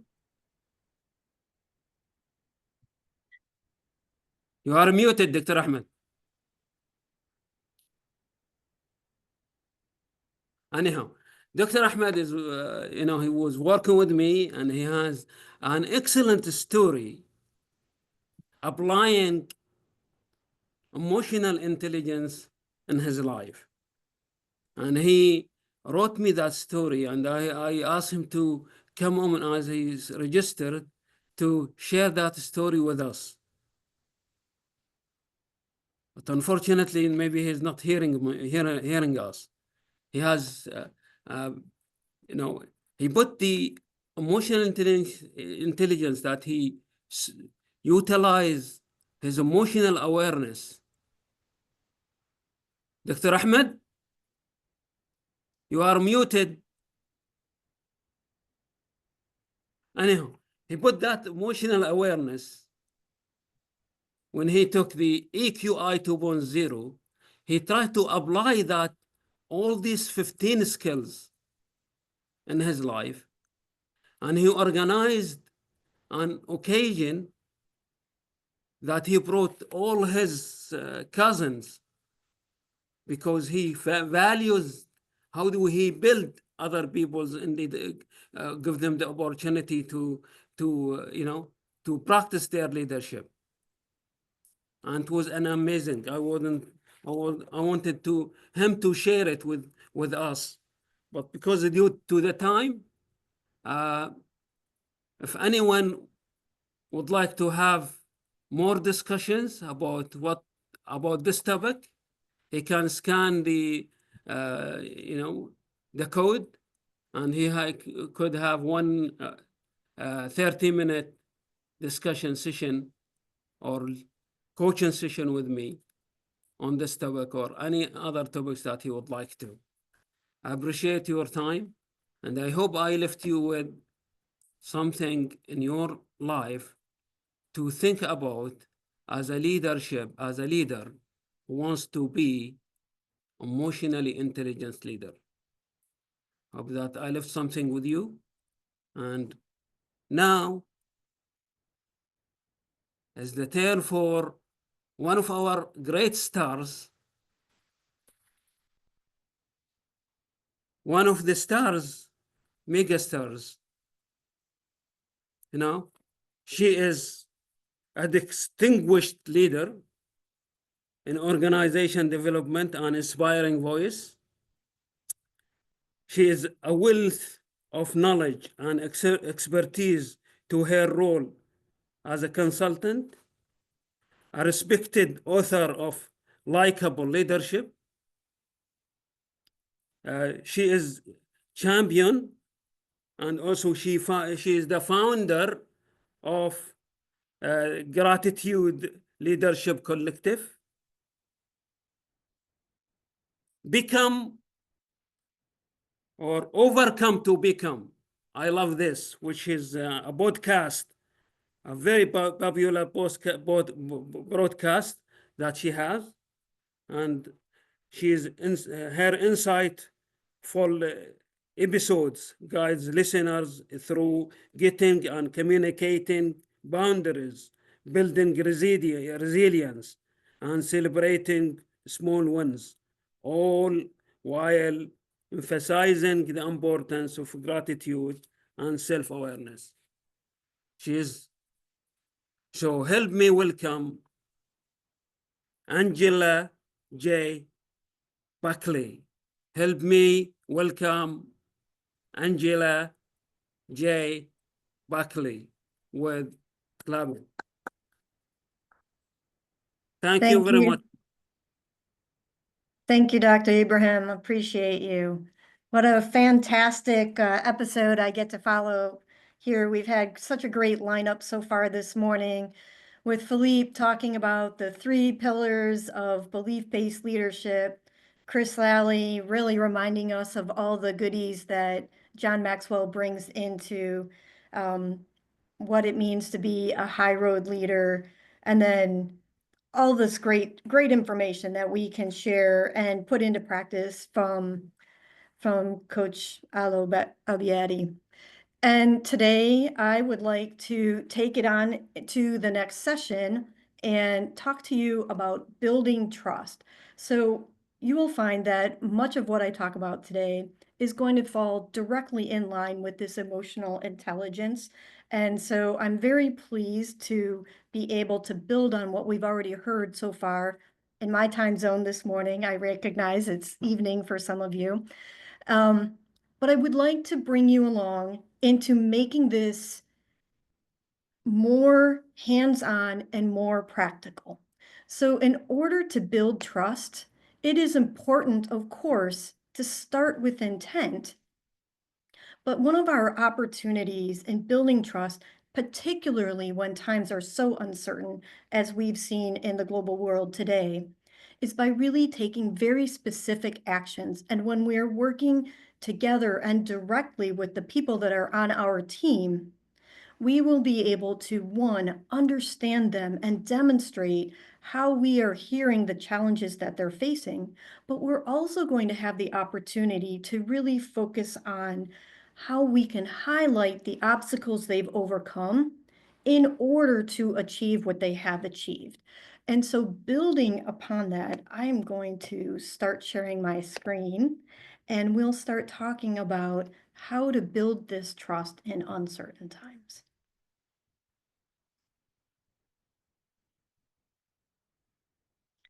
Can you see my screen now? Yep, you bet.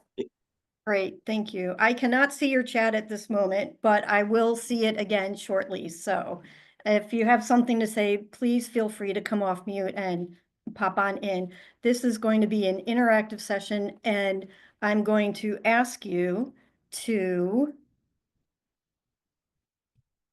make sure that you have with you a pen and pencil, pen or pencil, whatever your writing tool of choice is going to be, piece of paper.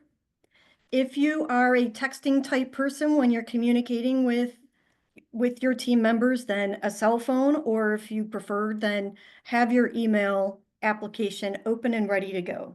What we are going to do today is practice how to deliver a powerful gratitude statement. And the reason that we want to talk about that, so think about who you want to acknowledge as I go through this model for a few seconds and start with that. But that's where we're going with today's session. When we talk about likable leadership and we talk about the emotional intelligence, the first thing that we start talking about is building trust. And so the trust triangle is what you see here in the center of my screen.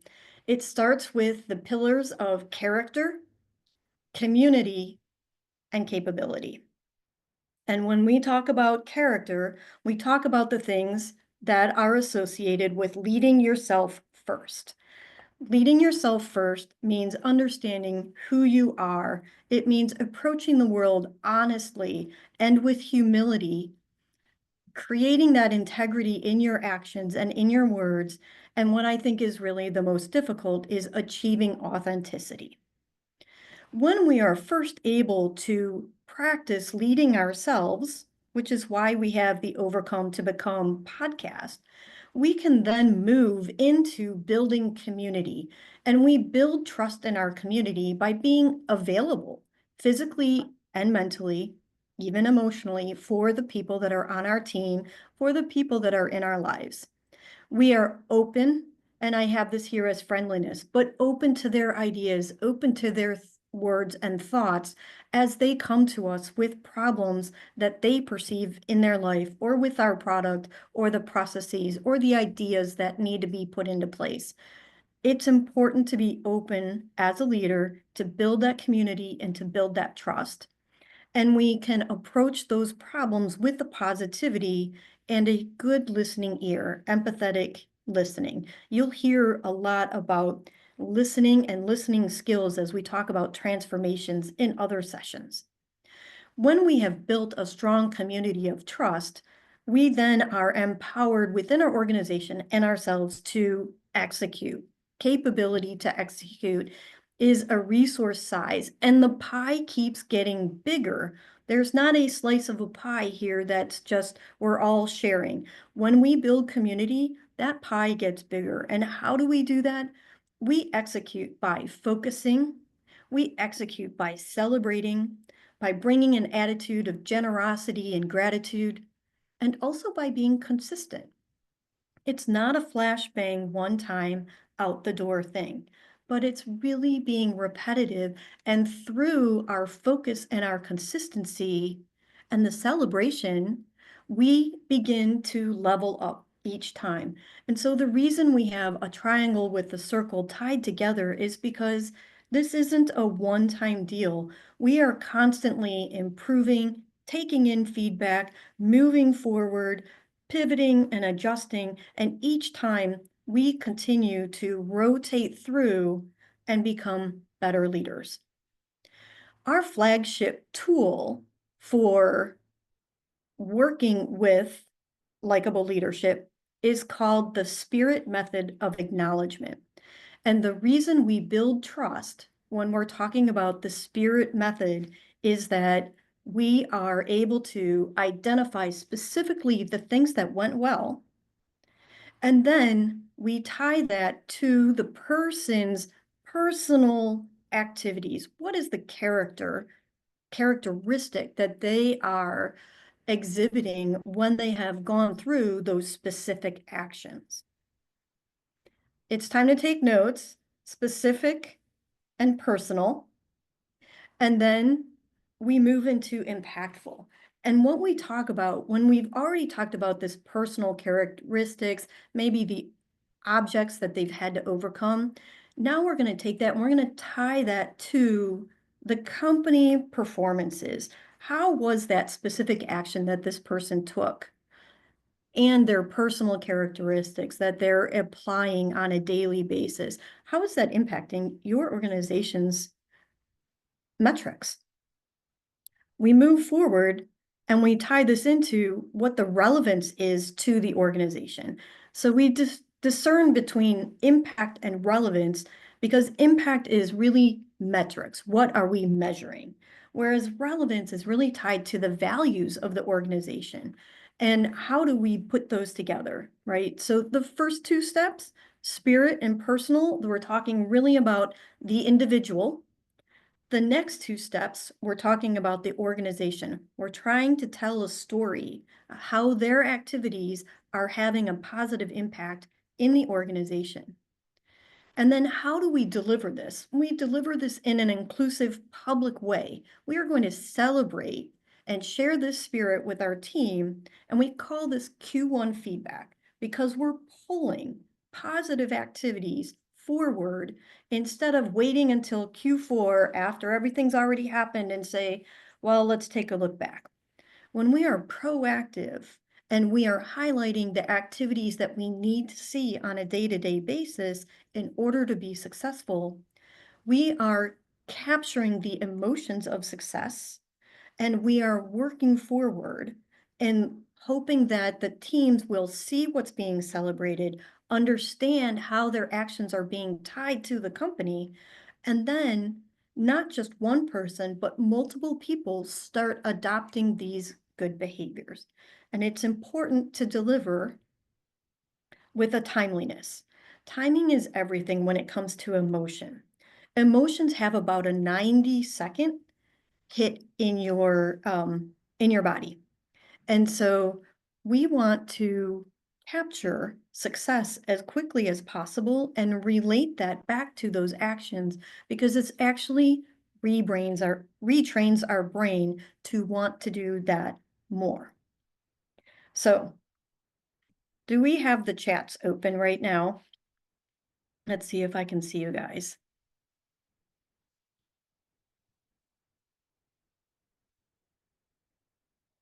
In the chat, do we have, let's go. All right, so we have the spirit method, right? What did we say? It's specific.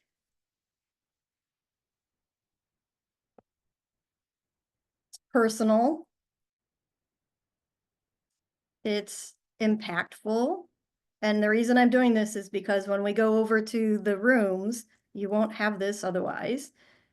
And it is relevant and it is timely.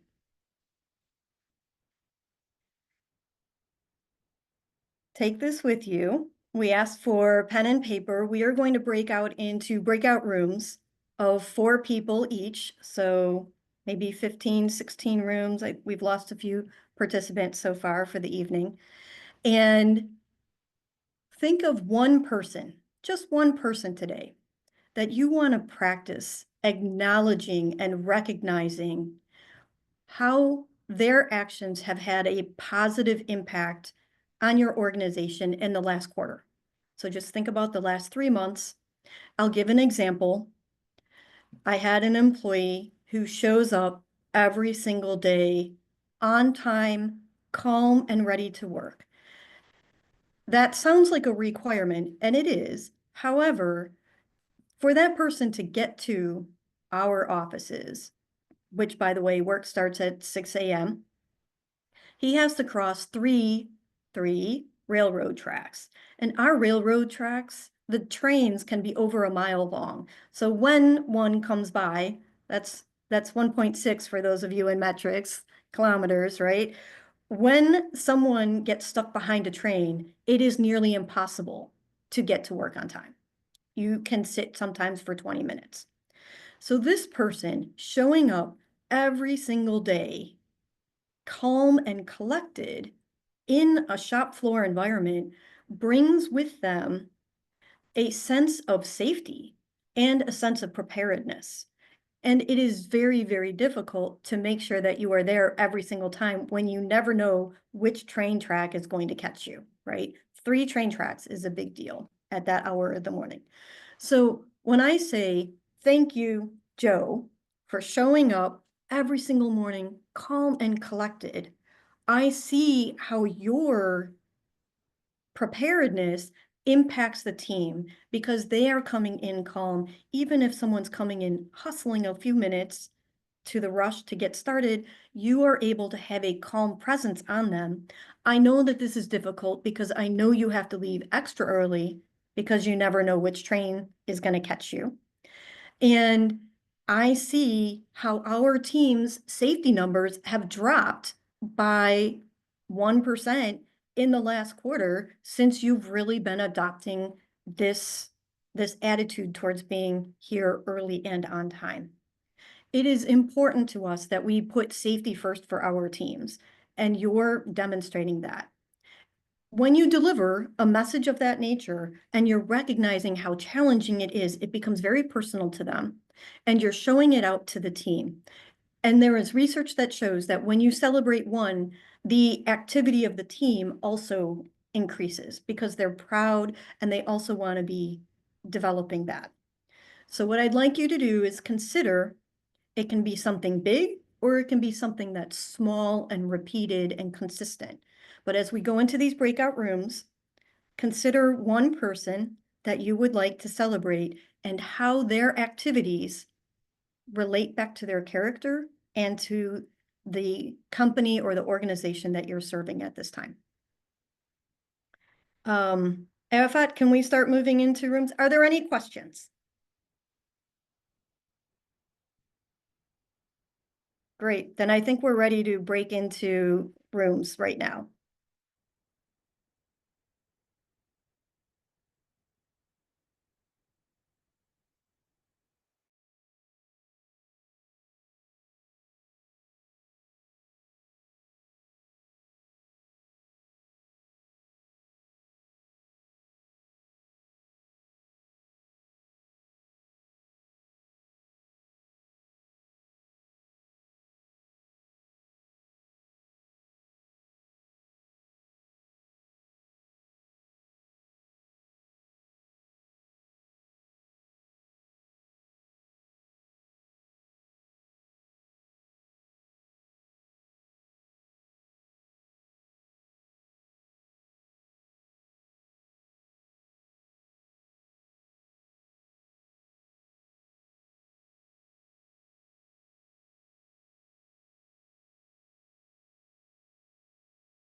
Okay, do we have everyone back?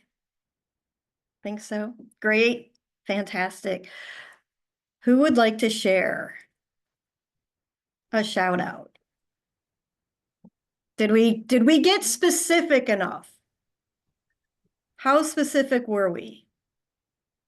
Well, I think our team were at least they choose one person to acknowledge.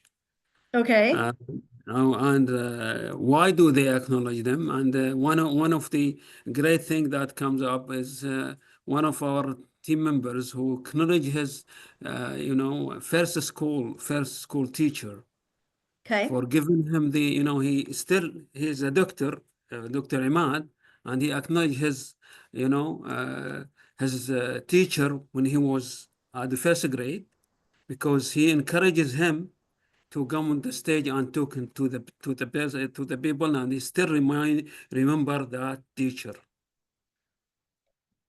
Can we walk through the spirit method and let's see what that acknowledgement looked like? Dr. Imad, can you come on the stage? Yes, please. Do you mind? Because he's at work and he's in the Yeah. clinic right now. I don't know if he can. Okay. Hi. Hi, Good morning. Good afternoon. Good evening. For welcome. Yes, sorry, I cannot open the camera I have here right now, but maybe That's my fine. voice is clear for you. Very clear. Okay. Just I share the acknowledgement for my first teacher in the school, teacher Okay. Abdul Mohsen. Still, there is a relation with him. Still, I remember the first day or first days in the school when he encouraged me to stand in front of a lot of students, around 300 students, to start the day by some talk and some for the crowd, and also to lead the group of the students. That gave me the courage to continue to give a talk for the school and later on for community. And how did that impact your career? For sure, this give me more self-confidence and more in communication with others, and to feel that ability that I have ability to talk to others and in a crowd also. Oh, and That all the time need the practice. So if we didn't practice for time, that this skill needs to practice all the time. Otherwise, it will get weaker, or we will lose some of these skills. But still, I remember my teacher. This small bush, always I remember this small bush lead for me for more and more and more. That's when make have you it like used your speaking? When have you used your speaking? I use it in the secondary and intermediate school to prepare for speech and to talk for the student. Initially in the primary school, it was small speech written already memorized, and to give it or some religious memories or small talk to inspire the student. Is it okay if I formulate everything you just told me using the spirit method? Do you mind if I reword this? I didn't get what you need. Sorry. Is it okay if I put on my Yes. coaching hat for 1 second and reword everything you just shared with me in the spirit method of acknowledgement? Okay. Is that okay? Alright. All That's right. okay. So what Thank is your you. teacher? What was your teacher's name? Abdul Mohsen. Oh man, you're gonna make it hard. Abdul You can call Mohsen? him Mohsen. Messon. Yes. Okay. So you would say Messon, thank you very much for that very first day where you put me in the hot seat and made me stand up in front of 300 people. It was uncomfortable for me at the time, but I know that you were acting in my best interest because since then you have provided for me the courage that I needed to carry my career and schooling activities forward. You have been an instrumental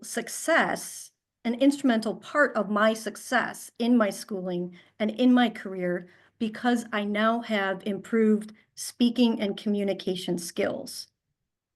I want to recognize for you that this has been an ongoing energy that you pour into other students and myself as well. And thank you for your time and effort that you put into the development of students and myself specifically in my career.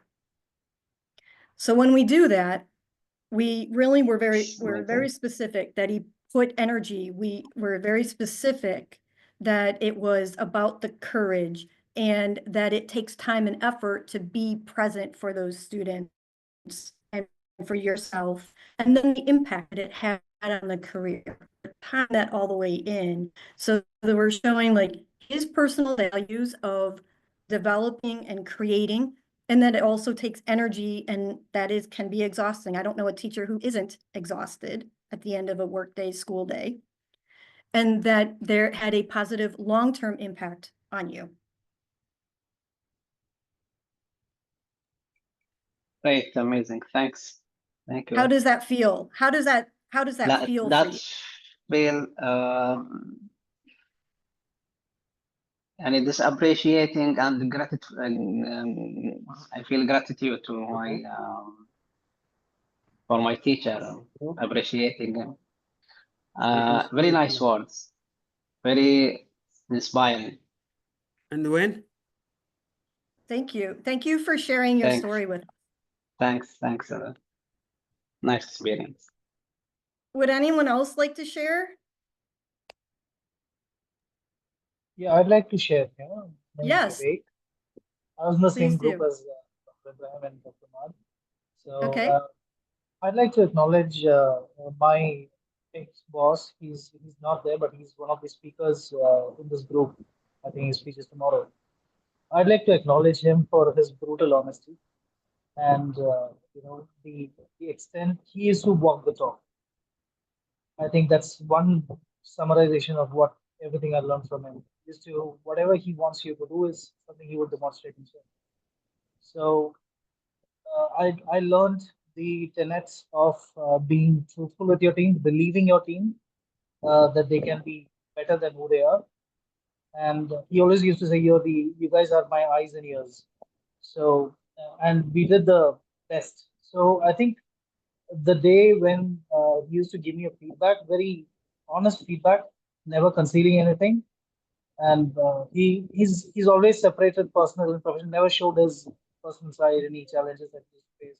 I think that's where I picked up a lot of things from, and I'd like to acknowledge it today here on this platform, Mr. Harsh Monga.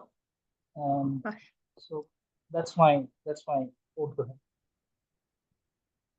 Okay, so let's be specific.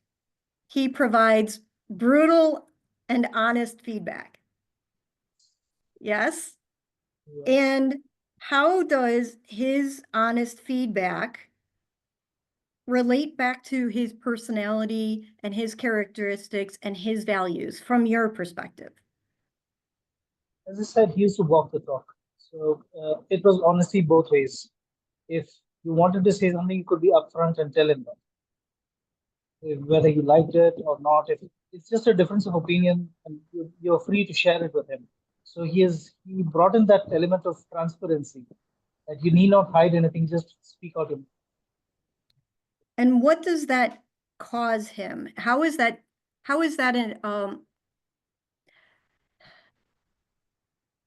is it energy? Is it reflect back on his personality? What are the things that highlight for him when you do that? How do we make this personal?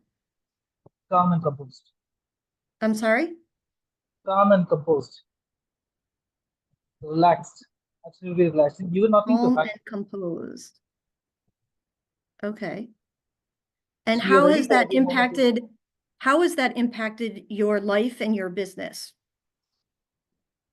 My life, I think I've been less stressful, not carrying any past baggage, learning to speak up as when and wherever to anyone. So without hurting their feelings, being open with people and being truthful to myself on the top. That's the biggest thing. And So I've learned to. how has that impacted maybe something at work or in relationships, right? We're trying to get to a point where you have some metrics with impact. I've learned to appreciate myself for who I am, Right? realize my value, and I've also learned to accept everything as it is without having any expectation. The same goes for my family too. So I'm able to bring up my daughter in a very honest way, without having her to, without building any expectations on her. And she's also shaping up the way I am. So I think that's the influence it has on my family. Okay, that's a great one. And how does this relate back to the values in your family? Truthfulness again. We're pretty honest with everyone around. We don't have anything to hold back or anything. So we, like at the end of the day, I go very. I have a very light mind. I don't have to worry about anything. So you have good sleep. Oh yes, I do. Good sleep, Okay. ready for the day. Can I reword this for you? Please, thank you, Doctor. And Hush happens to be right next to you on my screen, so I'll let me see what I can do.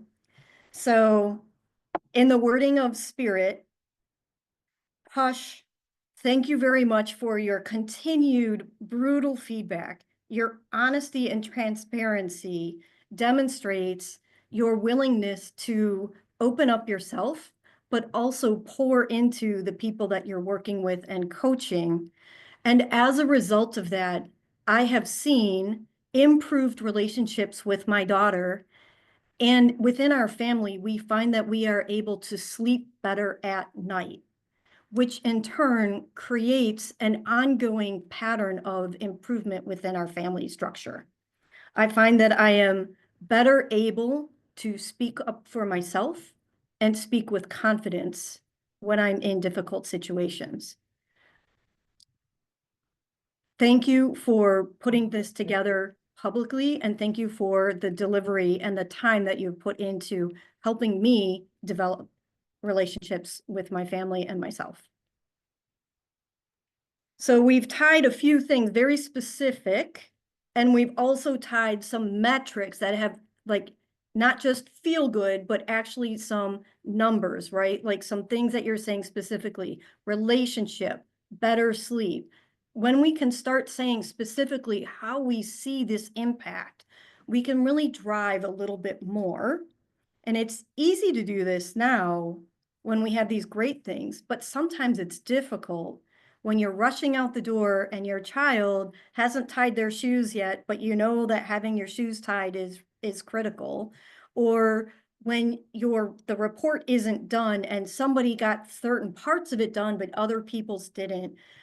When we start piecing in, sometimes we can do these on very small day-to-day things, and sometimes we can do these on these big shout outs. Today, before this session ends, please pick up your cell phone and text or email the one person that you want to acknowledge and use specific wording.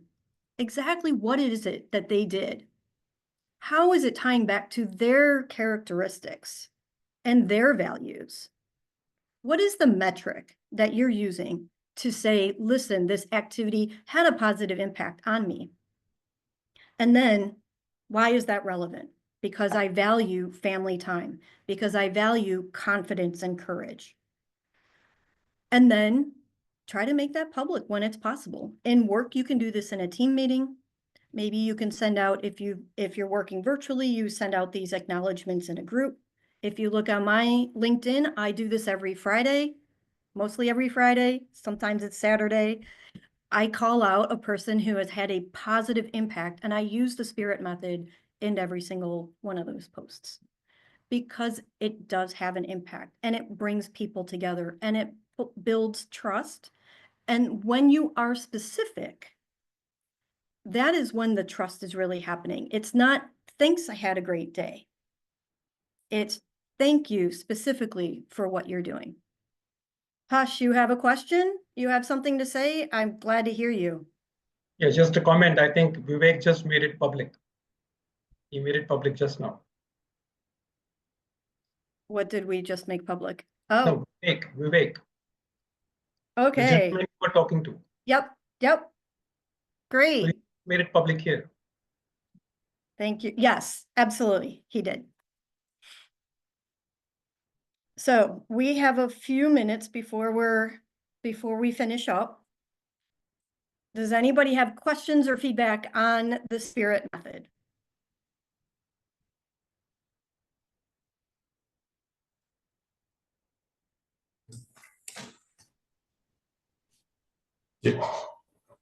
Shoot.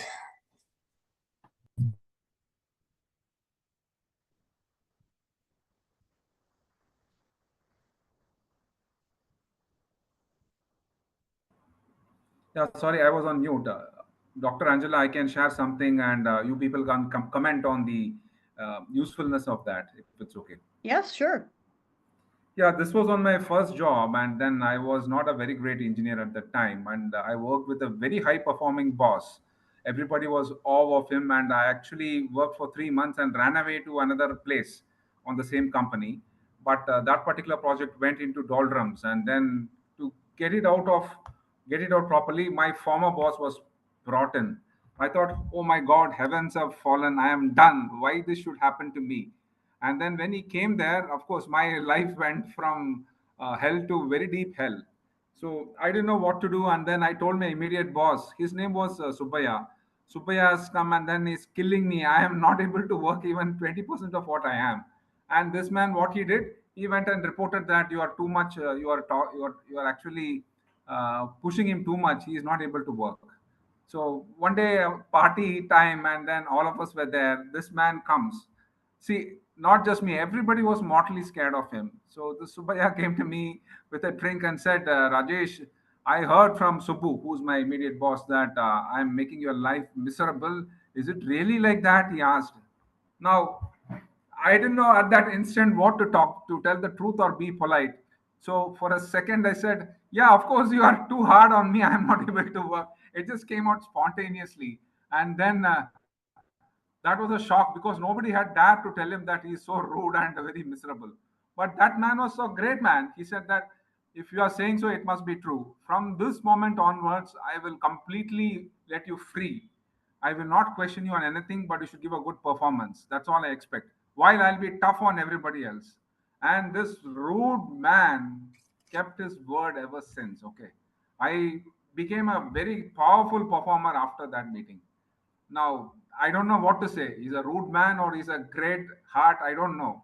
But I was glad that I was bold at that particular time and gave him the feedback specifically that you just torture me. I mean, I used the word, okay, because there were some drinks and then I don't know, the effect of drinks or spontaneity. But that man turned completely and then I went on to become a top performer. So I owe it to him and to my boss for just feeding me to the lion.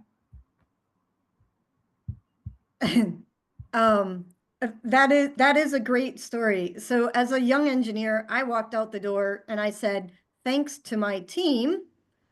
And they said, thanks for what? It was not a great day. And I said, it was a great day. My perception was it was a great day. But one of the things I learned from this time was that communication is everything. And learning how to give thanks, not just thank you, but thank you with actions and thank you with driving forward. They need you to say that because they need you to understand what they're going through. And in this moment, you were that engineer for that manager, just as my technician was to me in my early days. I was not always the expert gratitude person. I said thank you. I think I worked with a grateful heart, but I wasn't communicating it to my teams. So Yeah, We yeah, all have opportunities to learn and grow and reach back out. yeah. Thank you, Angela. So thank you for sharing. Okay. And so I would like to now introduce our next speaker. If I can find her page, because something is on top of her right now. I would like to introduce to you Sandra Horton. Sandra is a conscious leader, and I will introduce her as such. She is a conscious leadership strategist, an executive advisor, and speaker who partners with healthcare executives to reduce burnout, strengthen influence, and lead with strategic clarity.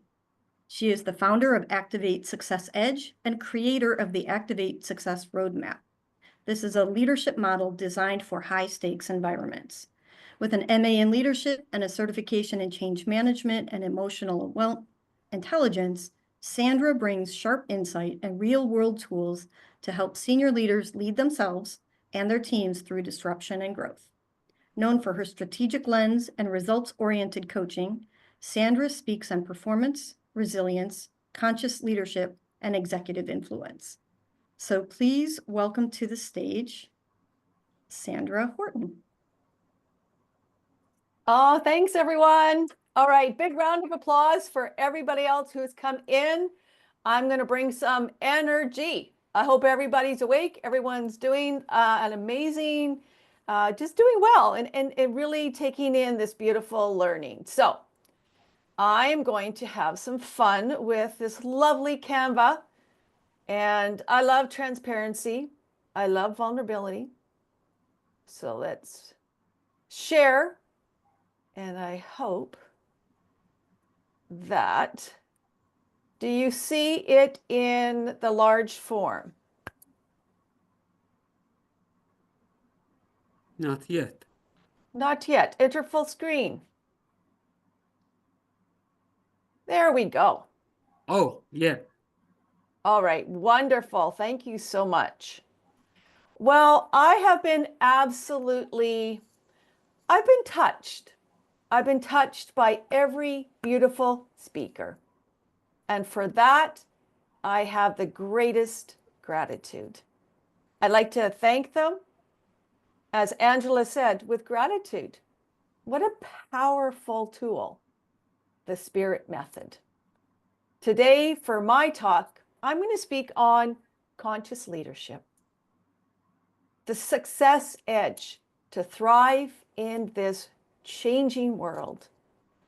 And I want everyone to consider, and again, please tell me, make sure that that widescreen is working. Is it still widescreen? Perfect. I want everyone to consider for a moment, what would it feel like to be fully aligned with who you are and not just what you do? Take that in, breathe it in. Yes. Taking that moment. You've been leading. You've been thinking. You've been solving and pushing, demanding of yourself. This room is for you. This room is for you to open yourself up.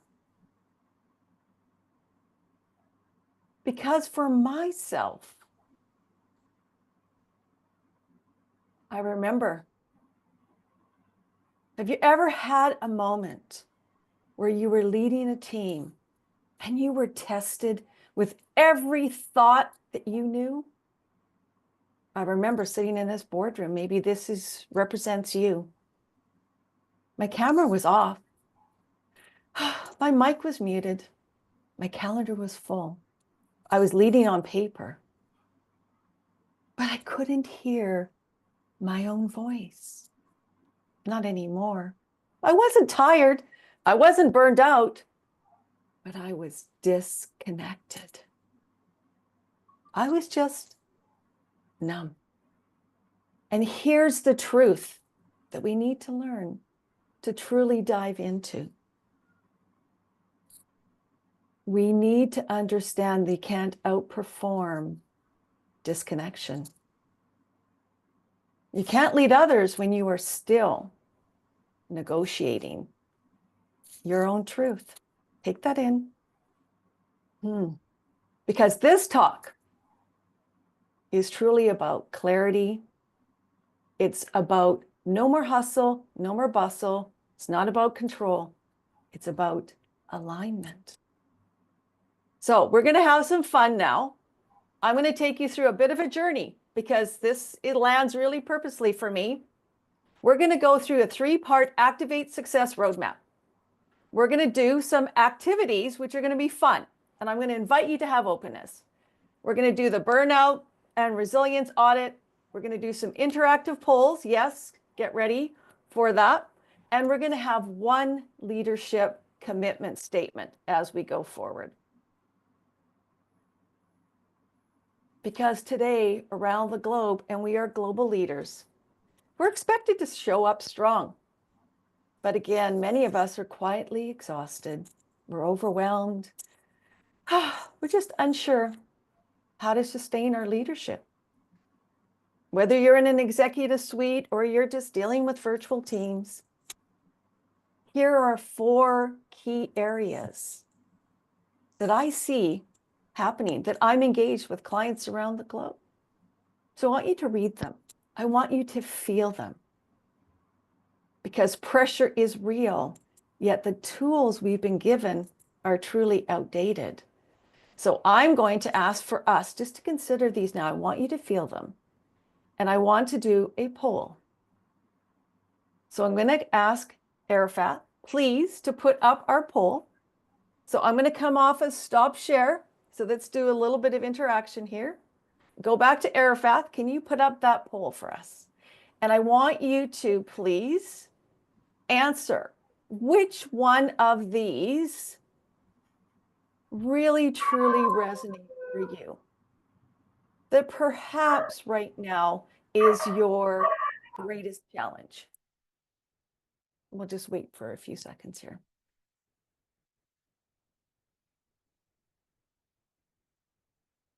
Just watching the poll as we're going through this. Interesting, yeah. So what we're seeing is that it really is across the board, from burnout, running on full throttle with no recovery, to disengagement, being present but disconnected. And complexity, yeah, that's a big one. Too many moving parts with unclear signals. And one that we don't talk a lot about is decision fatigue, that mental overload from the constant choices. Excellent. Thank you so much, everyone, for participating. And again, just internalize that, take that in, and I'm going to stop share and go back over to the presentation. Thank you. Can everybody see the slide again now? Thumbs up in the chat, a 1. Perfect. Thank you so much. So why is this important? Oh, I see a black screen. It's paused. Oh, let me see how do you see the screen, everyone? No, No, it it's a says black, double it's click. standard, it's a black screen. Let's Just stop double click sharing. full screen. Do it again. That's always the interesting piece when you stop, move, share. I love the flexibility and the adaptability. Let's try again. Do you see the full screen, or do I have to stop share? Not yet. It's black again. Oh, goodness. Okay. Let me end on this end. And let me go back to where I am. And let's try this again.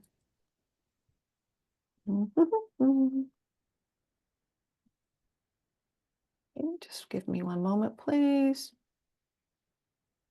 Note to self, don't do a poll. All right.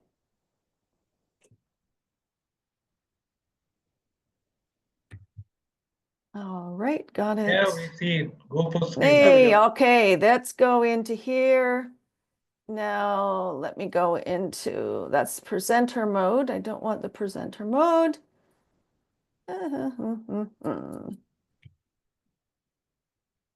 I think you might. Sandra, there's a pop-up note that says enter full screen. You need to Yeah, click you on do want the Okay. full screen. There we are. We'll get it, everyone. Enter full screen. I know it's in here. I'm trying to find Yeah. it. Isn't that what you want? Perfect. All right. Thanks, everyone. So that was a little bit of an interlude. So let's wrap back up together. So what we just experienced was a disruption. Let's go back to our earlier speakers. What showed up for you? What emotions came up for you while you were seeing this opportunity? Well, I hope you were present because I'm launching right back into, we see this? We're good? Full screen? No. Hey, Awesome. Click, You no. need to Click the enter full button. screen. Click the purple thing there. I clicked it. There. There you we go. are. Now you Oh are. my goodness. The gap is filled. Yay! I love this team environment. Okay, so we see the full screen now. Yes. Okay. So this again is a beautiful opportunity, and that's why I love live things. I love speaking. You never know. Breathing in and breathing out. Emotionally intelligent leaders, this is what we do. So we've been experiencing some challenges, haven't we? There is a leadership gap. We know this. And this talk truly is grounded into this. And what is missing is presence, isn't it? The statistics show us, and we know this to be true. According to McKinsey, 70% of any change, whether it's personal or others in teams, fail because why? We're focused on performance and not present. We're lacking in the moment of clarity, of alignment. Truly, the world has changed, but our leadership models haven't. We've been trained to perform, to deliver, to push the results. But we haven't been trained or haven't been taught, as we've heard earlier too, to pause, to realign, to re-anchor, and to lead from within. Leaders now, we need to close that gap. So why is this so personal to me? Why do I feel that motivation, that energy that I want to bring to this opportunity today? Because conscious leadership matters. It matters because we've lived, I have lived, the cost of burnout and reactive leadership. I was constantly on the move. I was getting results. I was doing the work. I was showing up for everyone. But I had no idea how much I had abandoned myself along the way. Go back to values. I had valued speed and perfection. I negotiated with myself every day to keep pushing, and eventually my body, my spirit, back to Angela, my spirit, my relationships, they couldn't keep up. So this talk is about something more than just I teach. It's what I've lived. That's the power. It's all about activate success. And that's how my roadmap was born. It was out of a decision to stop surviving and start leading myself with intention. That is resonating across all of the speakers. Remember when I told you in that first slide, I was sitting there numb and void. But I changed when I got committed to going within, and I developed the Activate Success Roadmap. So here's the 3 things we're going to do. So hold on, hang on, let's go. Lead with awareness. It's around clarity. It's around understanding your self-leadership. It's about leading with adaptability, thriving in uncertainty, and leading with influence, creating that sustainable impact. So let's dive into those pieces in a little bit more detail. Pillar 1, So go into the workbook, everyone. I hope you're able to download that. Thumbs up. You're able to download, I hope. Looking for thumbs. Okay, cool. Awesomeness. Thank you. Okay. So I'm calling this Mastering the Art of Learning. Lead loud, lead smart, and lead now. So let's get ourselves on that pace today. It really is about learning to hear ourselves again against the noise. It's about where real transformation actually happens. So let's dive into what do I mean by lead with awareness? Well, there are 3 elements about leading with self-awareness. It is foundational, number 1, because all conscious leadership begins with that inner clarity. Hence, pay attention, inner clarity. It's about values and the stressors formula. We'll go into that in just a moment. Because when our values are misaligned, stress, no one wants it, but it's there. But when our values align, energy returns. We'll talk about that in a moment. And we heard from our great, wonderful coach about the emotional intelligence. It drives that clarity because EQ helps us to lead with influence, not just authority. So in the chat right now, how are we doing? Do we have our energy? How are we feeling in this moment? Because the greater your alignment is right now with your values of what you're hearing, of what you're experiencing, is what you're going to be able to be open to take in. Because we know that this framework is what helped me get to my root cause, to relieve myself from that burnout, because nobody wants to go in burnout. And we're going to go into a fun exercise in just a moment. And it wasn't because I was weak. Not at all. It was because I was living out of alignment with my values. One thing you'll find with that, just ask yourself, read on the slide on the right-hand side. Ask yourself, when you're aligned with your values, you have purposeful direction. Ask yourself simply, put a 1 in there. Do you? Are you living purposefully in your own direction? Do you have emotional awareness? Do you have that self-trust and intuition, that intentional living? Yes or no? Put a 1 if it's yes, 2 if it's no. And unfortunately, many people, when you're misaligned, chronic stress, burnout, overwhelm, that's self-doubt, reactive habits. That's challenging. All right, now we're going to go and actually do an assessment that you'll see in the workbook, which is really, really important, which is this absolute amazing opportunity. Does everyone see the leadership energy audit? Okay. Now, we're going to take about 1 to 2 minutes. And I want you to consider now these different domains. We're just going to do a check-in. We're going to do a check-in in ourselves around our physical energy. Do I feel physically energized and rested most of the days? What is your emotional bandwidth? Can you support others without feeling emotionally drained?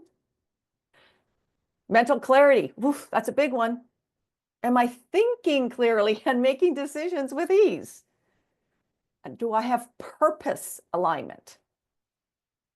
Am I leading in alignment with my personal values and purpose? And the last one is about sustainable resilience. Can I recover and recalibrate after setbacks without sacrificing my well-being? So just take time now in the workbook, 1 to 5, and just give yourself some grace, give yourself some space, and just put down your numbers and then tabulate it at the bottom. So we'll just hold space for everyone to do so.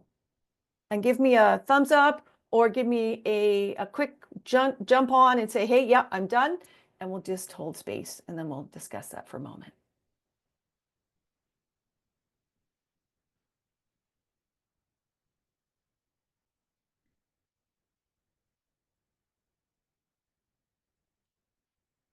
And Angela, is your being my beautiful helper? I can't really see the chat.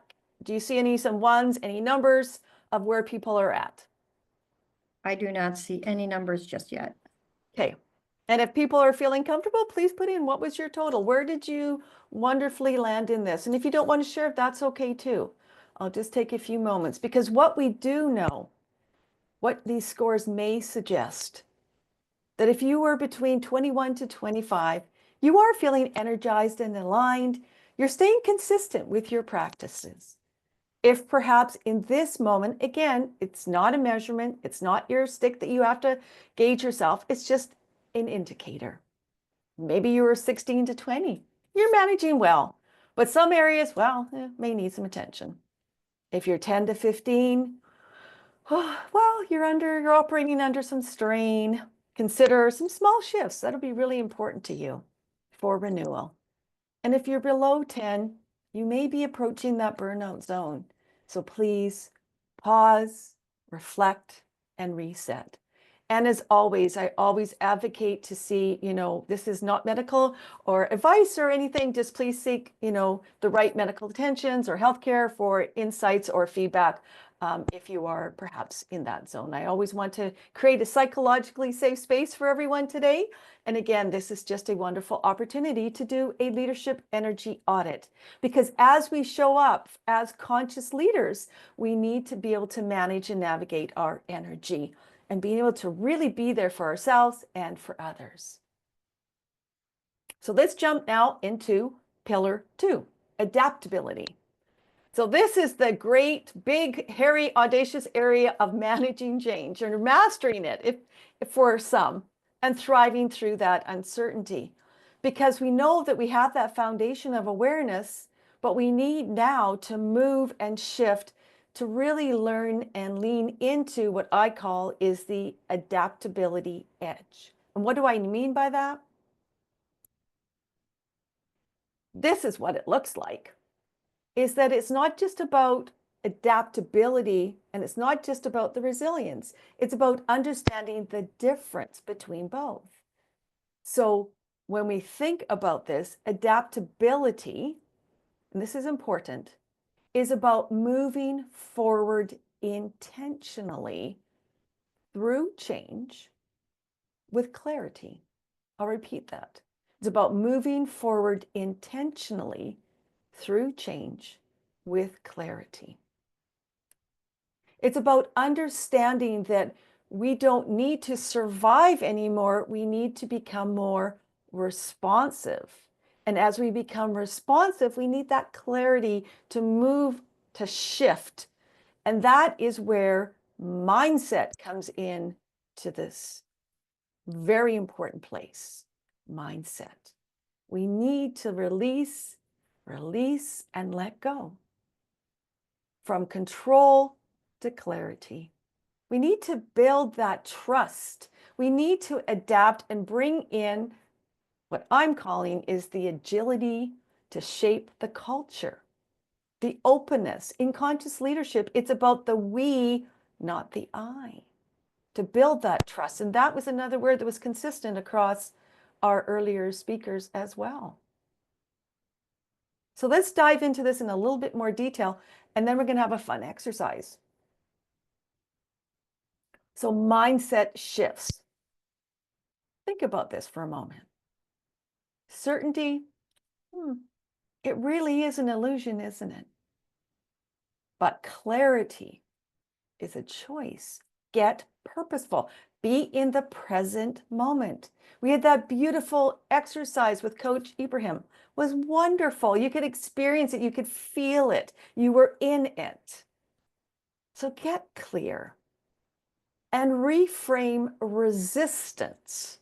What do I mean by resistance? Well, think of a time, maybe even earlier today, where you were taking something in, you were interacting with someone, and you were feeling that inner restlessness. I call these heart signals. That inner restlessness in you. You ever feel that? You're just not not agitated, but you're just not feeling centered or grounded. That's that resistance that's showing you, it's flagging you. It's saying, hey, I'm feeling a little uncomfortable. Let's lean in, because change is an opportunity. Now, for many of individuals who are going through this constant change, we can get that stacking effect, and it can be very pronounced with individuals. I see it daily. So breathe and shift and say, what's possible now? Get in the moment. So think of that. If you have a situation in your mind right now, maybe perhaps it's a relationship issue, maybe it's a work-related issue. What's possible now with that relationship that could change? The behavior, second point, is behavior. We need to move our behavior from reaction to responsiveness. For many of us, we know about moving from that back brain, the primitive mind, into getting curious, into the front brain, into that more thoughtful thinking brain versus our reactive, primitive amygdala hijacks, as we always say, hijacked by my emotions. No, thank you. I need to look at things differently. I need to behave. I need to feel things versus just react. Because that's how I was. I wasn't in touch with myself. I was just reacting. I was out here not realizing what was happening on the inner side. I had to stop. While at the same time, and maybe this resonates for you, perfectionism. Let's think about that. Let's breathe that in and breathe it out. Because perfectionism can paralyze you. I'm just looking at that. How does that resonate? Is that you? Release and let it go. Because we need to stay adaptable. We need to move forward without needing all the answers. Raise your hand. How many of you, perhaps in your leadership, love to have all the answers before we make a decision, before we move? I know I have. Here's another way we talked about. I heard it in some of the other coaches as well who were sharing. Stop. Pattern interrupt yourself. Stop. Take the 5-second rule or the 2-second rule, whatever it is, stop and breathe. Look around, shift your gaze, shift what you're doing. Do anything to move from your back brain to your front brain. Get curious, put a smile on your face. These are important, and bring this and build that culture of change. Communicate with that transparency. Again, trust is another key word we've heard throughout all of the speakers.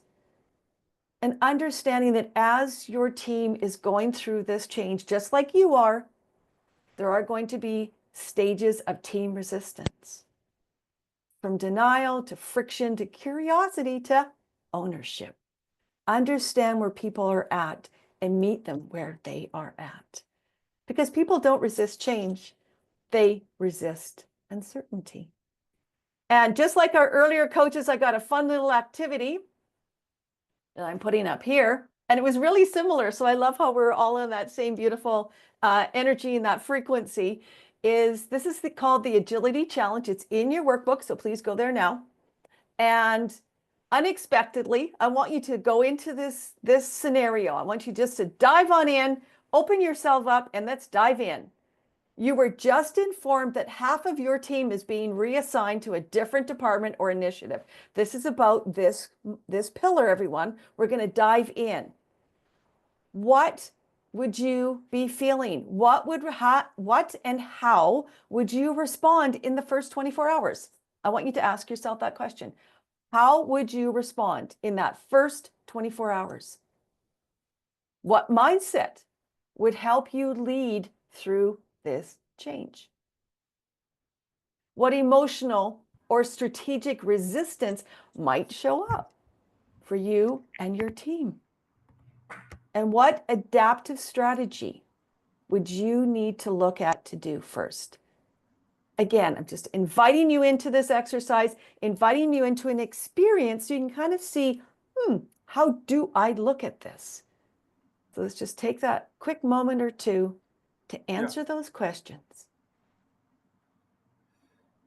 And feel free to put in the chat, how would you respond in the first 24 hours? What would you do? Anyone does respond in there, please, my lovely friend Angela, let me know.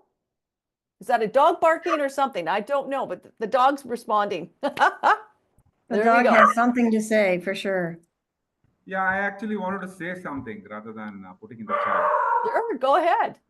Yeah, Sandra, this happened about 2 decades back when I was leading a group of projects, and one of the projects was hard to hire, and we didn't have that hard to hire skill. And then there was another project which came in another location in the same company, Being very naive and having had no failures, I said, I'll give the people, about 4 of them I gave.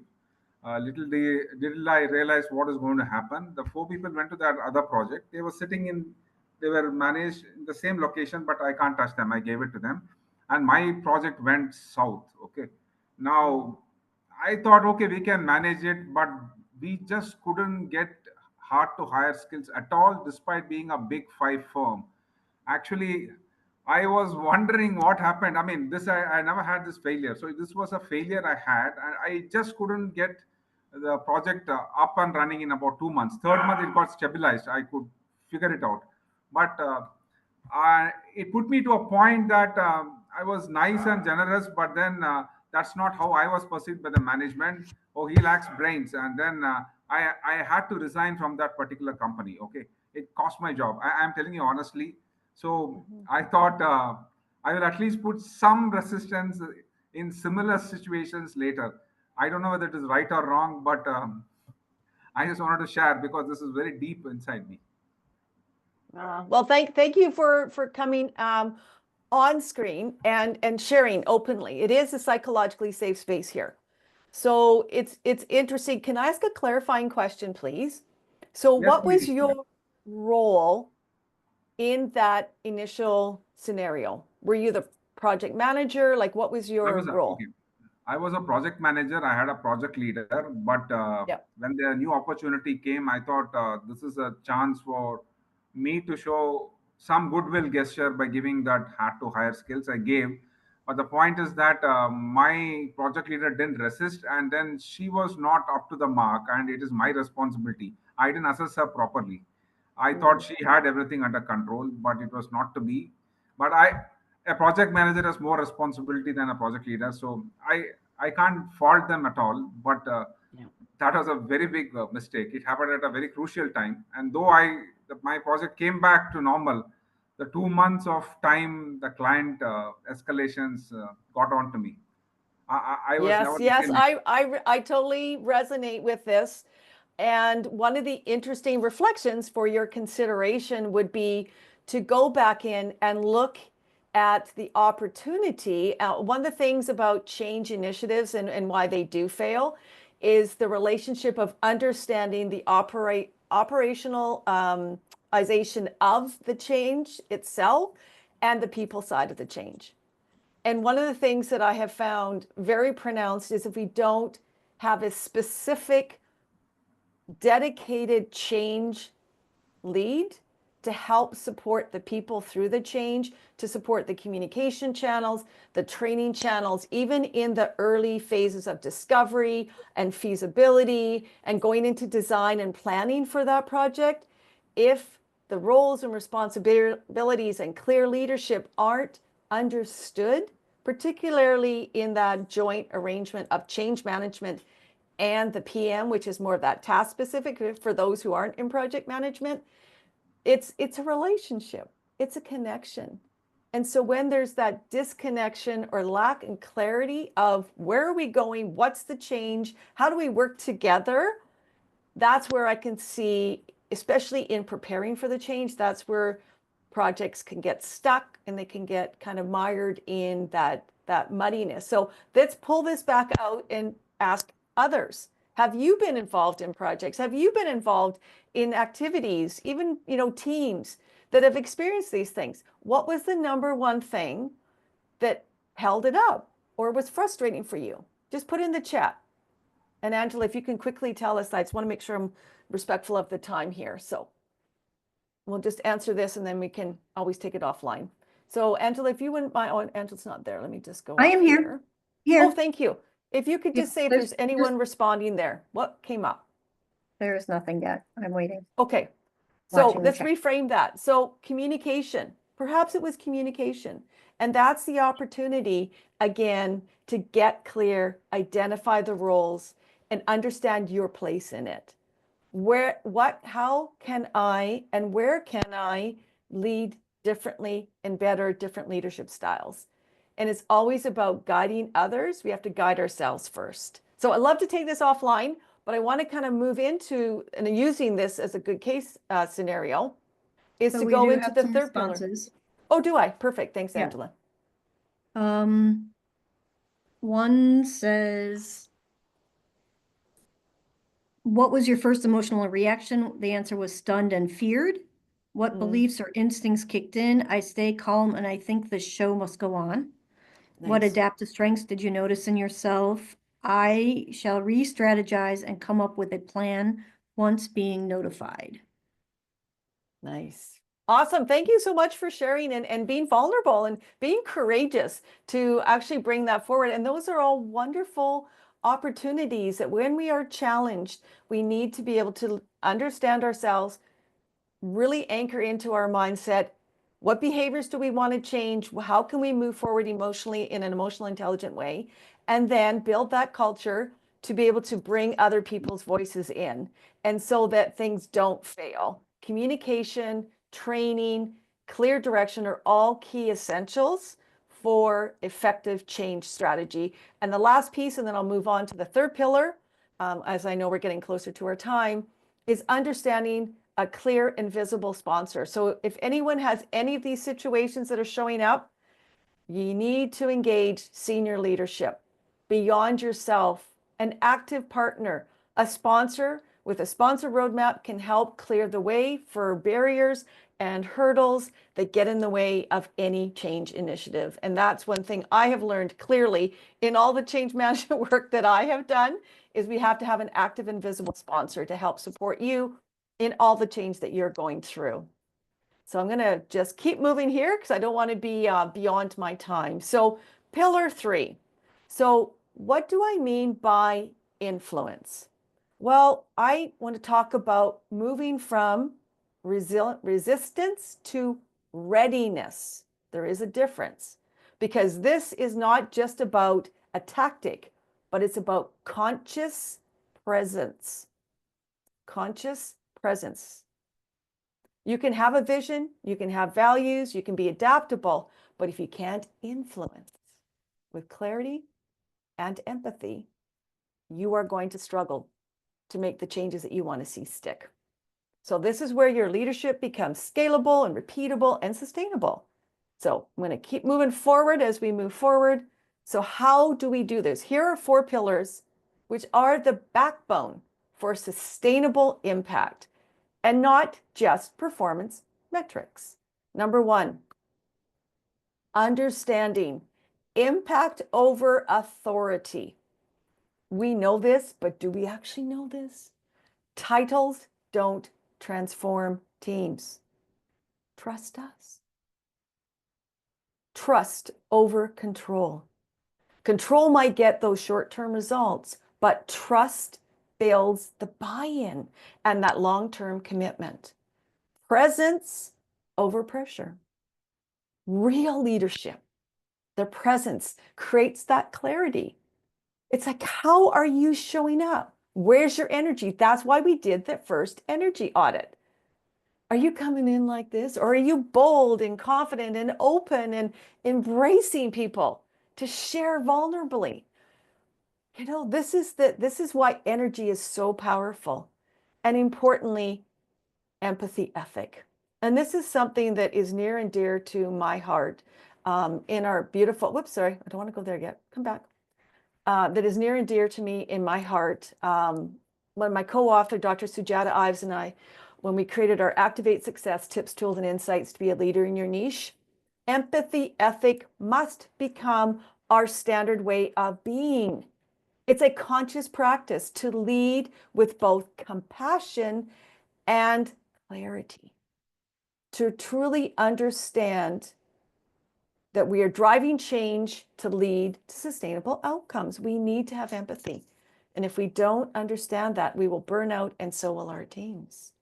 So it's not just about ideas, but we're anchoring ourselves into being that present, conscious leader.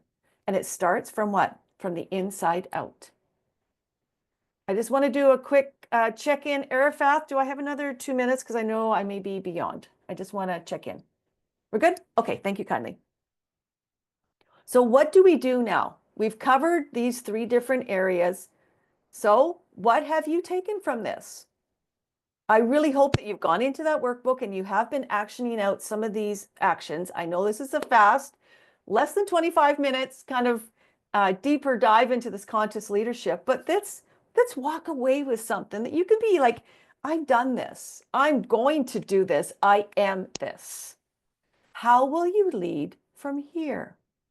Because this is the moment where knowledge becomes clarity, and that clarity becomes your commitment. So in one sentence, how will you lead differently? Starting today, what belief, what new behavior or presence, way of being will you bring forward with more intention? Maybe it's about empathy. Maybe it's how you're going to approach change. Maybe it's how you're going to lead with more awareness instead of being on autopilot and just being numb and externally focused and not internally connected from the heart, the mind to that higher calling and consciousness. Whatever it is, let's just take 30 seconds. Breathe in now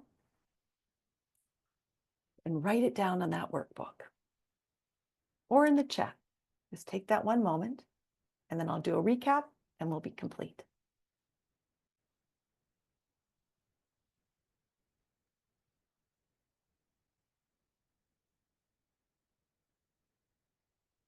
Just hold space. Sandra, there are some people that are putting things in the chat. Thank So you. we have get transparent with the people I lead. Awesome. From resistance to readiness. Encouraging and being encouraged. Be brave. Oh, I love that. Yes. Wonderful. Thank you, everyone, for being courageous. And it's taking some action, because remember, it's not just what we think, it's the action, it's the behavior. It's doing something new. Let's get bold. Let's get courageous with that uncomfortableness. And thank you for stepping forward and doing those actions. That's awesome. All right. Thank you again. And I'll check back into the chat after, but respecting our beautiful next speaker, I want to bring this back into what have we done? What have we completed today? We have followed the 3 pillars that form the Activate Success Edge, the roadmap. We've led with awareness. Pillar number 1, know yourself to lead others. Audit your energy, align your values. Lead with adaptability. Change isn't the enemy, it's the unpreparedness for ... whatever it is. Shift from control to clarity, from pressure to presence. And lastly, lead with influence. Empathy plus intention creates sustainable impact. Your leadership legacy begins with everyday moments. So I'd like to say thank you so much for this opportunity, for bringing some energy, for receiving the energy. I hope you're feeling vibing higher. You've got some new things. You've got a new leadership statement that you can then go and action out. If you want to learn a little bit more, I've attached this in the workbook. There's a QR code. Please connect with me. Love to do a 30-minute segment with you to activate the success so we can all lead in this uncertain times. And with that, I'm going to switch over to our next speaker, and I'm most honored to welcome Dr. Galina Bobrikova. Dr. Bobrikova is a medical doctor, a neurologist, an MCC ICF coach, and is the founder of the first neurobiology school of NeuroXPro in Russia.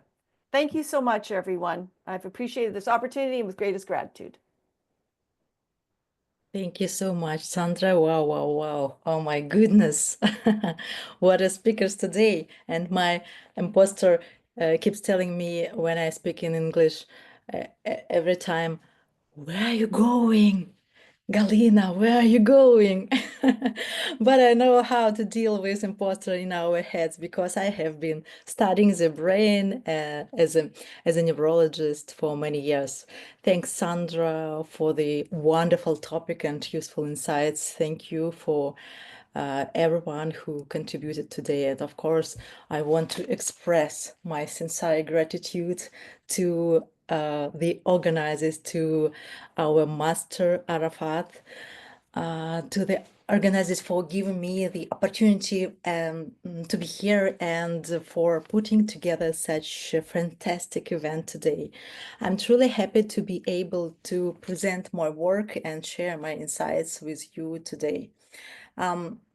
Just a moment, please. Another thing, so this is my second conference today, and I am not at home, and my computer charge may not last until the end of the meeting. So I will try to show everything, but don't be surprised if I suddenly disappeared. Thank you in advance for your understanding. And let me demonstrate my screen. Just a moment, okay. Okay.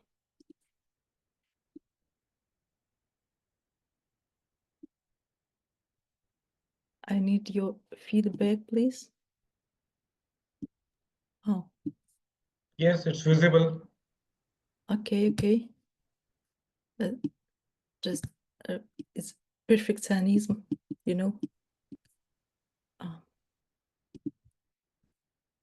Like that. Yes.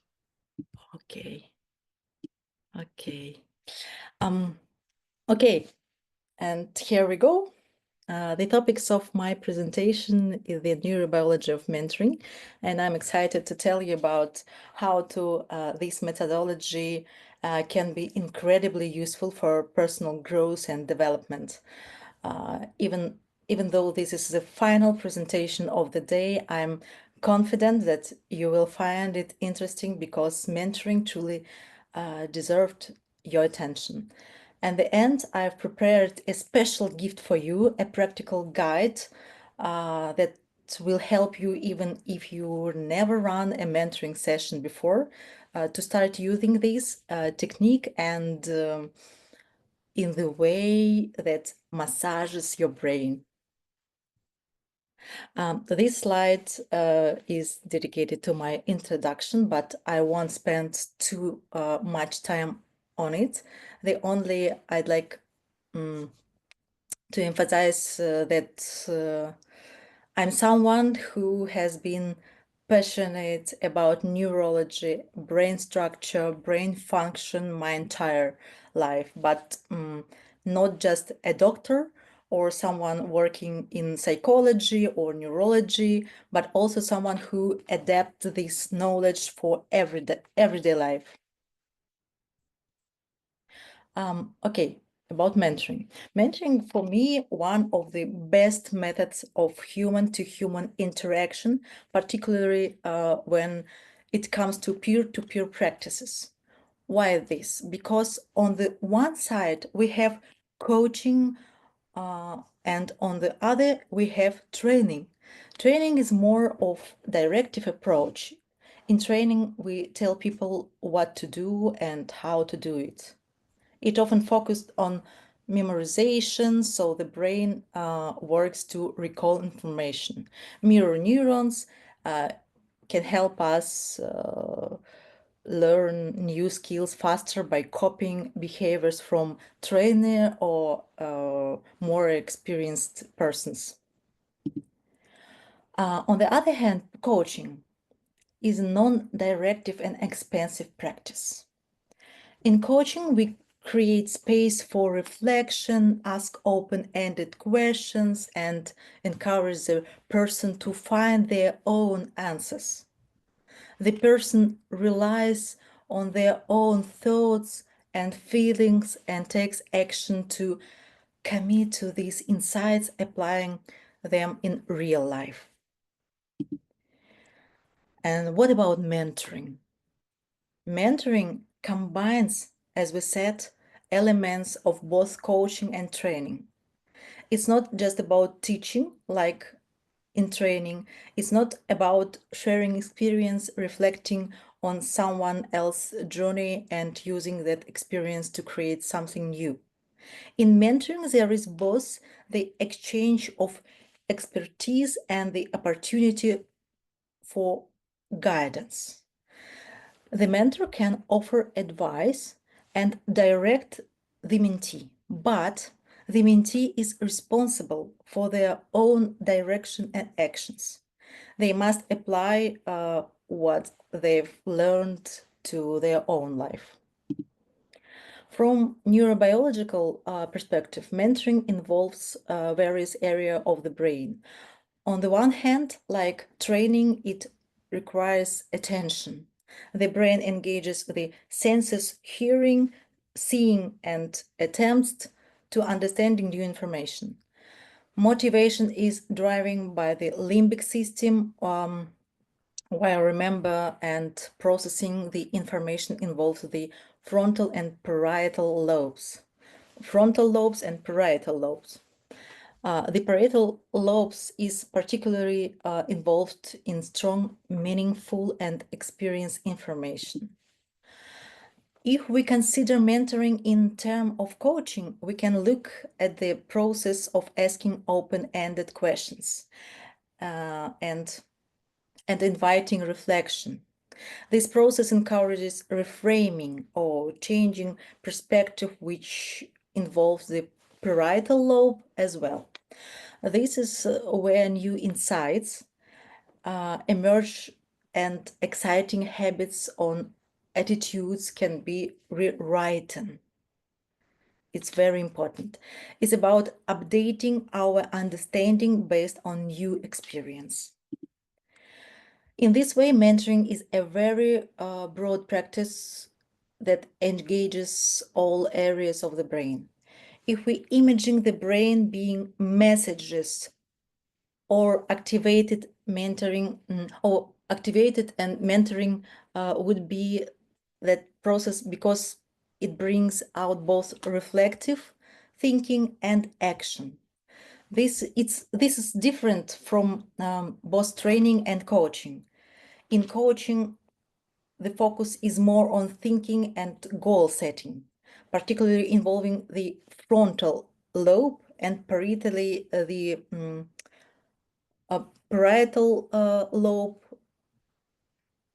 And but in mentoring, insights happen much more frequently because we combine the process of recording new information in the parietal lobe, reflecting on that information, and also thinking about goals and moving towards them. All areas of the brain are engaged in mentoring. Okay, and to sum up, mentoring is a practice that activated the entire brain, allowing for deeper learning and personal transformation compared to more focused processes of training and coaching. It's this method that combines the power of experience, reflection, and action, encouraging the person to take full responsibility for their own growth.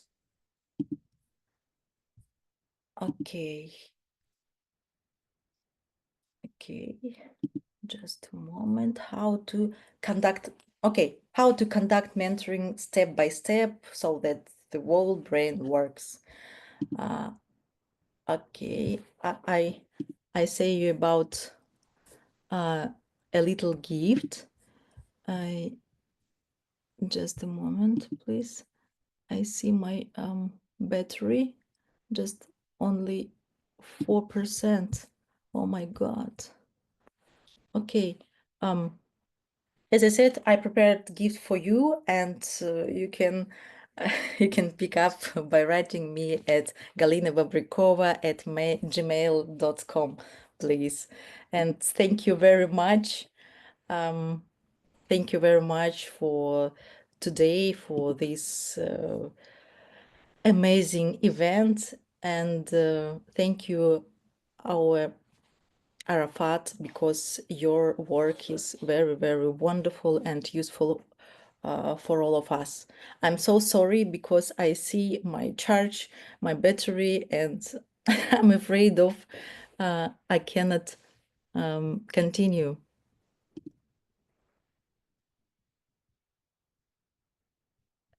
Okay, I'm here.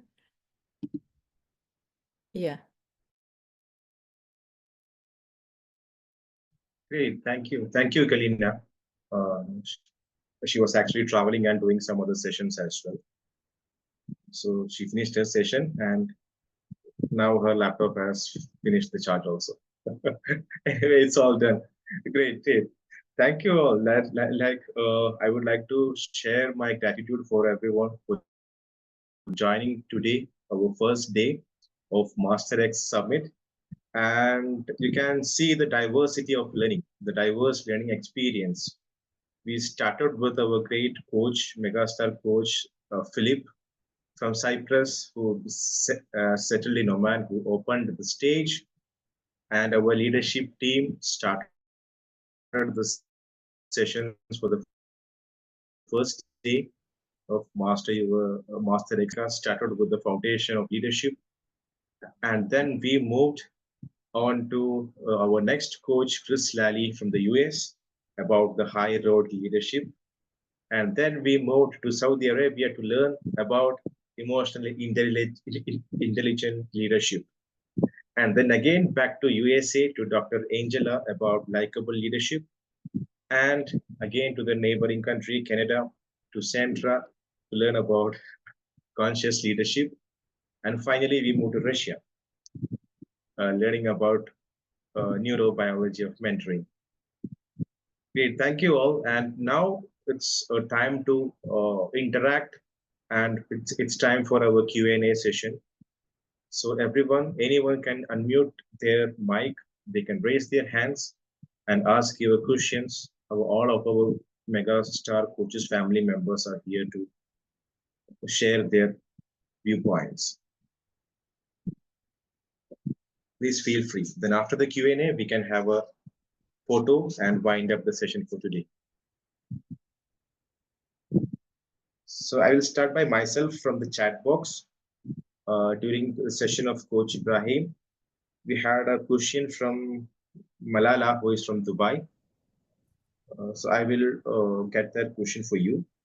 What scale number from 1 to 10 leader should have to be considered as an emotionally intelligent leader? What scale from 1 to 10 is the best to be an emotionally intelligent leader? Yeah, he is here. Muhammad is here. Thank you very much. I do appreciate it, and I do appreciate the question. If I understand the question is, what scale should we be on as emotional intelligence leaders? So I would say it's at least 8 out of 10 that we should work toward being, emotional leaders. Why? Because we will start, that will means that we start from ourselves, knowing ourselves, knowing our thoughts, our emotions, knowing our strength, and how do we utilize these emotions and strength in order for us to connect with other people. And connecting with other people is the key. As all of my colleagues said, that the most important thing is the relationship. And through that relationship, we'll do our businesses. Because as I said, when we build the relationship, we means that we need to build that trust between us and between all the people that we lead.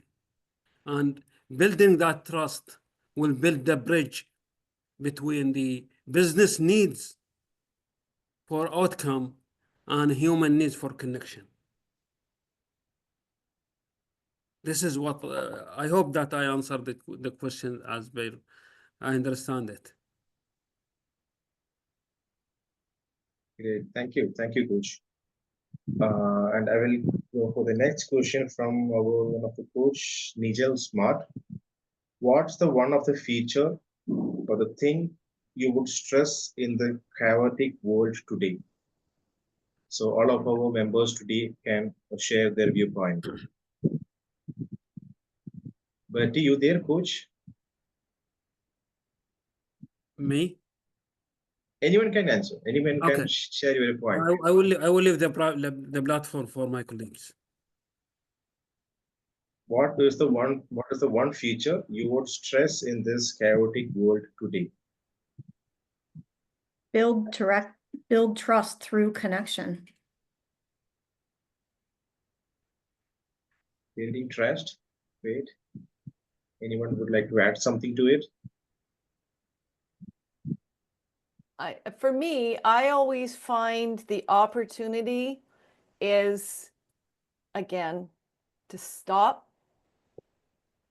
pause ourselves, know that we are not our subconscious mind, our old stories, our old beliefs, our triggers in this uncertain world right now, to stop and then choose to get curious, choose to put a smile on your face, choose to ground yourself, to look at things in a gratitude, more positive way. Because when we do that, guess what? We're like, we slow down and we can think and act and do, be, and have differently. Does that make sense? And I think right now everyone's so reactionary, so triggered. It's like, let's be that beautiful, calm thing like our earlier coaches were talking about. Emotionally intelligent, like just allowingness to be in that moment and then set our direction to move forward with intention and with clarity.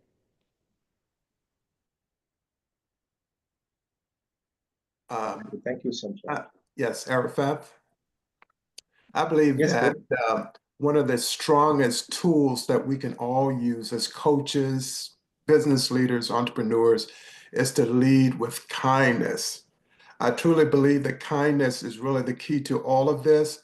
And one cannot be kind to others unless they can be kind to themselves. So we have to start at home internally and then build that bridge out to other people. But for me, throughout the course of my career, both in the military and in Fortune 500 with Mobil Oil Company, be kind to people, but start with yourself. Yes. Very well said, Paul.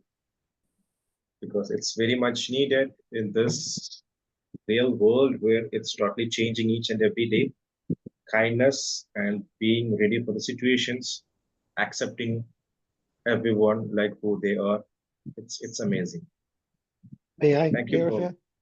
Yes, May I, Brian. Arafat? Yes. I think there's a word that hasn't come up today. We've talked about it, I think, but the word hasn't come up, and that's empathy.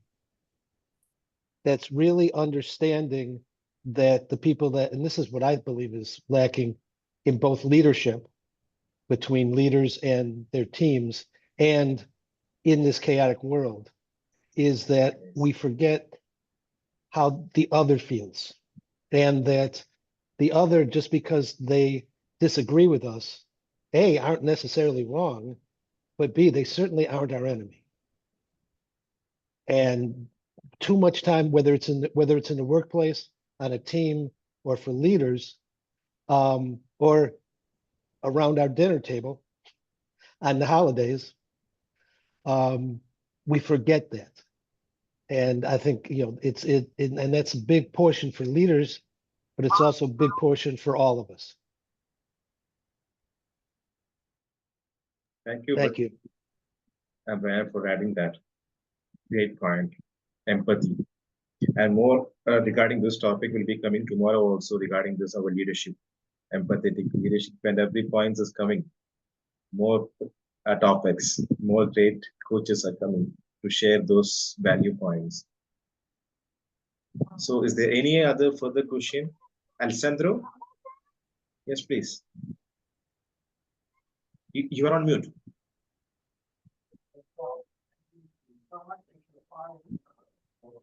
Can you hear me? Yes, perfect. Okay, there's a question here from Jacob that says, at what point should a leader punish? Which is an interesting question, because we know there's such a thing as what we call soft love and tough love. And we must not forget that it's always about love, whether it's tough or soft. Now, we could say a lot of, only on soft love and tough love, we could have a session on each. I would say this, that a leader is in no position punish anyone. Okay, that's not the point. The point may be perhaps on how when he has to educate somebody. That is the point. And I think that when you educate, you are there to serve. You're there at a person's disposal. So you can be tough, no question about that, especially when values and principles are at stake. You don't punish a person because he made a mistake.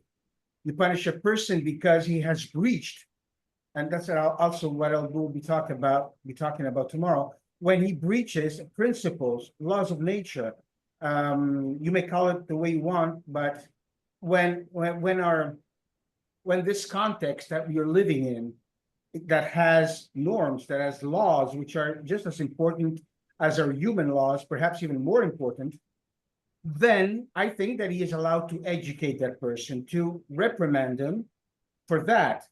Because when, I mean, if you make a technical operational mistake, that happens. Okay, you can't do anything about it, and so you correct the person, you educate him for that. But when when that person makes a mistake makes an error or breaches principles, then the whole structure weakens.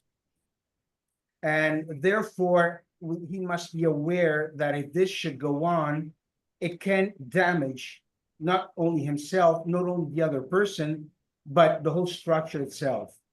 It weakens it. So that's why I wanted to say to Jacob. Great. Thank you, Alessandro. Yeah, Harsh?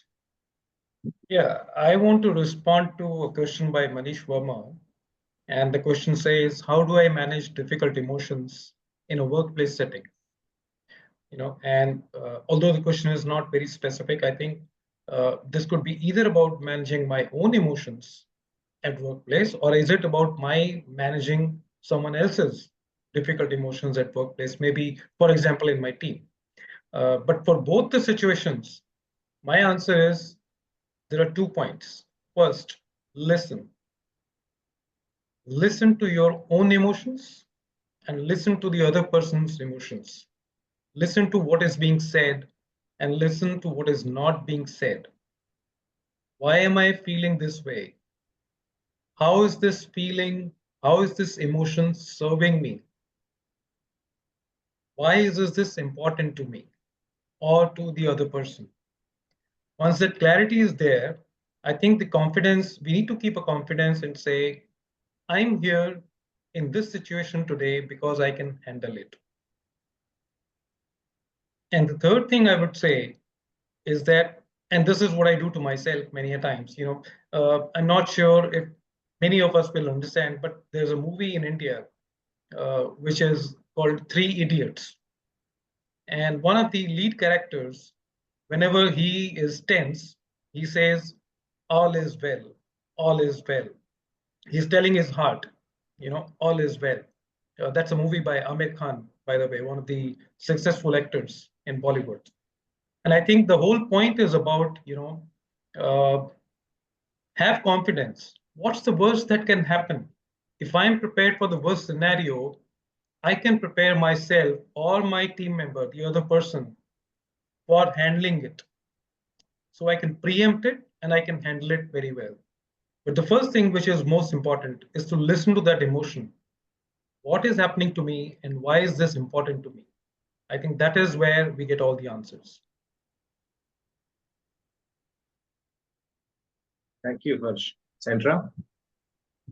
See what happens when I get going now? I love having the positive energy, but it's just like it's so important because what I'm hearing from that question again is about building respectful dialogue. It's not a one-way conversation where I'm going to tell you what to do. It's like, let me understand what is actually happening. So I put that in there to observe ourselves, to engage in that particular situation, what's happening for self, what do I need to achieve? I'll just put that in here. And I just wanted to offer, these are also some great things you can ask yourself. So tell me in your words what's happened. What were your feelings at that time? How did this situation affect you? Who else did it affect? What do you want to do now? What can I do to help you? So these are just some ideas and suggestions that I found are curious. They build the rapport for common understanding, releases the bias and the prejudice that can come, and it also reduces the power over. Because ultimately we all stand to build in our own strength, respecting each other across generations, across genders, across all different ways. And I think that's that common understanding of removing ourselves, removing our ego. So thank you. Thank you, Sandra. Any more questions? There was a question about if there is, do you have a questionnaire or to test our emotional intelligence level? There are, there are questionnaires. You can find them on as a free. But if you want to have the assessment from the AQI 2.0, you could contact me and I set you up. This is, you'll get a free, a full. If you are looking for the leadership report, you will get, a 27 page reports, and you'll get also the workbook where we utilize during our debriefing session. So I normally offer this two sessions. I break into two sessions. One session is just to go over the emotional intelligence and make sure that the client know all about the emotional intelligence. And then go very quickly on the report content and ask the client to go afterward, take the report, study it very, very well, and then come back to me in the second session where we go deeply into the report and set the goal that the client wants to, to take from there. So he could choose, I normally ask him to choose 3 of the 15 skills, and then we'll utilize that for our coaching, during our coaching. Thank you, Coach.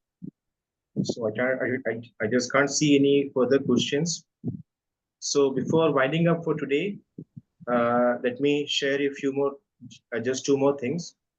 First thing is I would like to share our website link where you can connect with all our Mega Global coaches. I will just share the screen once again so you can find the right coach. I have shared the link there in the chat box. Once you enter our website, you can connect with all our Mega Global family coaches. Okay. So this is our leadership team, our Mega Global family, who were handling the sessions for today and also for tomorrow. For tomorrow, let me share you this. Great, amazing coaches will be handling the sessions tomorrow. 7 great experts. Paul Lawrence from the US will be handling the topic Leadership is Influence. Will Lokang will be handling the topic The Seeds of Leadership. Alessandro Carli from Italy. This topic is Art of Authoritativeness. And again, back to the US, Dr. Harrison Baxter handling the topic Transformational Leadership. And to Costa Rica, our coach from Costa Rica, Vangelis, handling the topic Leadership Challenges. And coming to India, Harsh Monk handling the topic Lost in Leadership. And finally, me, just sharing my experience with the great leaders across the world about leading beyond borders. So this is all about tomorrow's session, a second day of leadership, final day of leadership. So don't miss out. Join and enjoy the diverse learning experience. And before we leave today, I request everyone to open your camera if possible, and let's have a photo together. Because I see many of our attendees who are from Malaysia, It's almost 1 a.m. there. So let's have a photo together. So also my team members, please support me to get the photos. You also can try some photos. So all good? Ready? 1, set, go. One more please, one more. Let me try it one more. Let me save it. Otherwise I'll miss it. One more photo, everyone. Ready, set, go. Thank you. Thank you, Megastars. And hope you all enjoyed today's session. Very much. For the unity in diversity, diverse learning experience. So more to come to tomorrow. So stay tuned. See you all tomorrow. So have a great day, great evening. Thank you. Thank you, Arafat. Bye, everyone. Thank you all. Thank you. Thank you, Arafat. Take care. Thank you. Bye. Thank you. Thank you, Arafat. Have a good day. Thank you. Have a-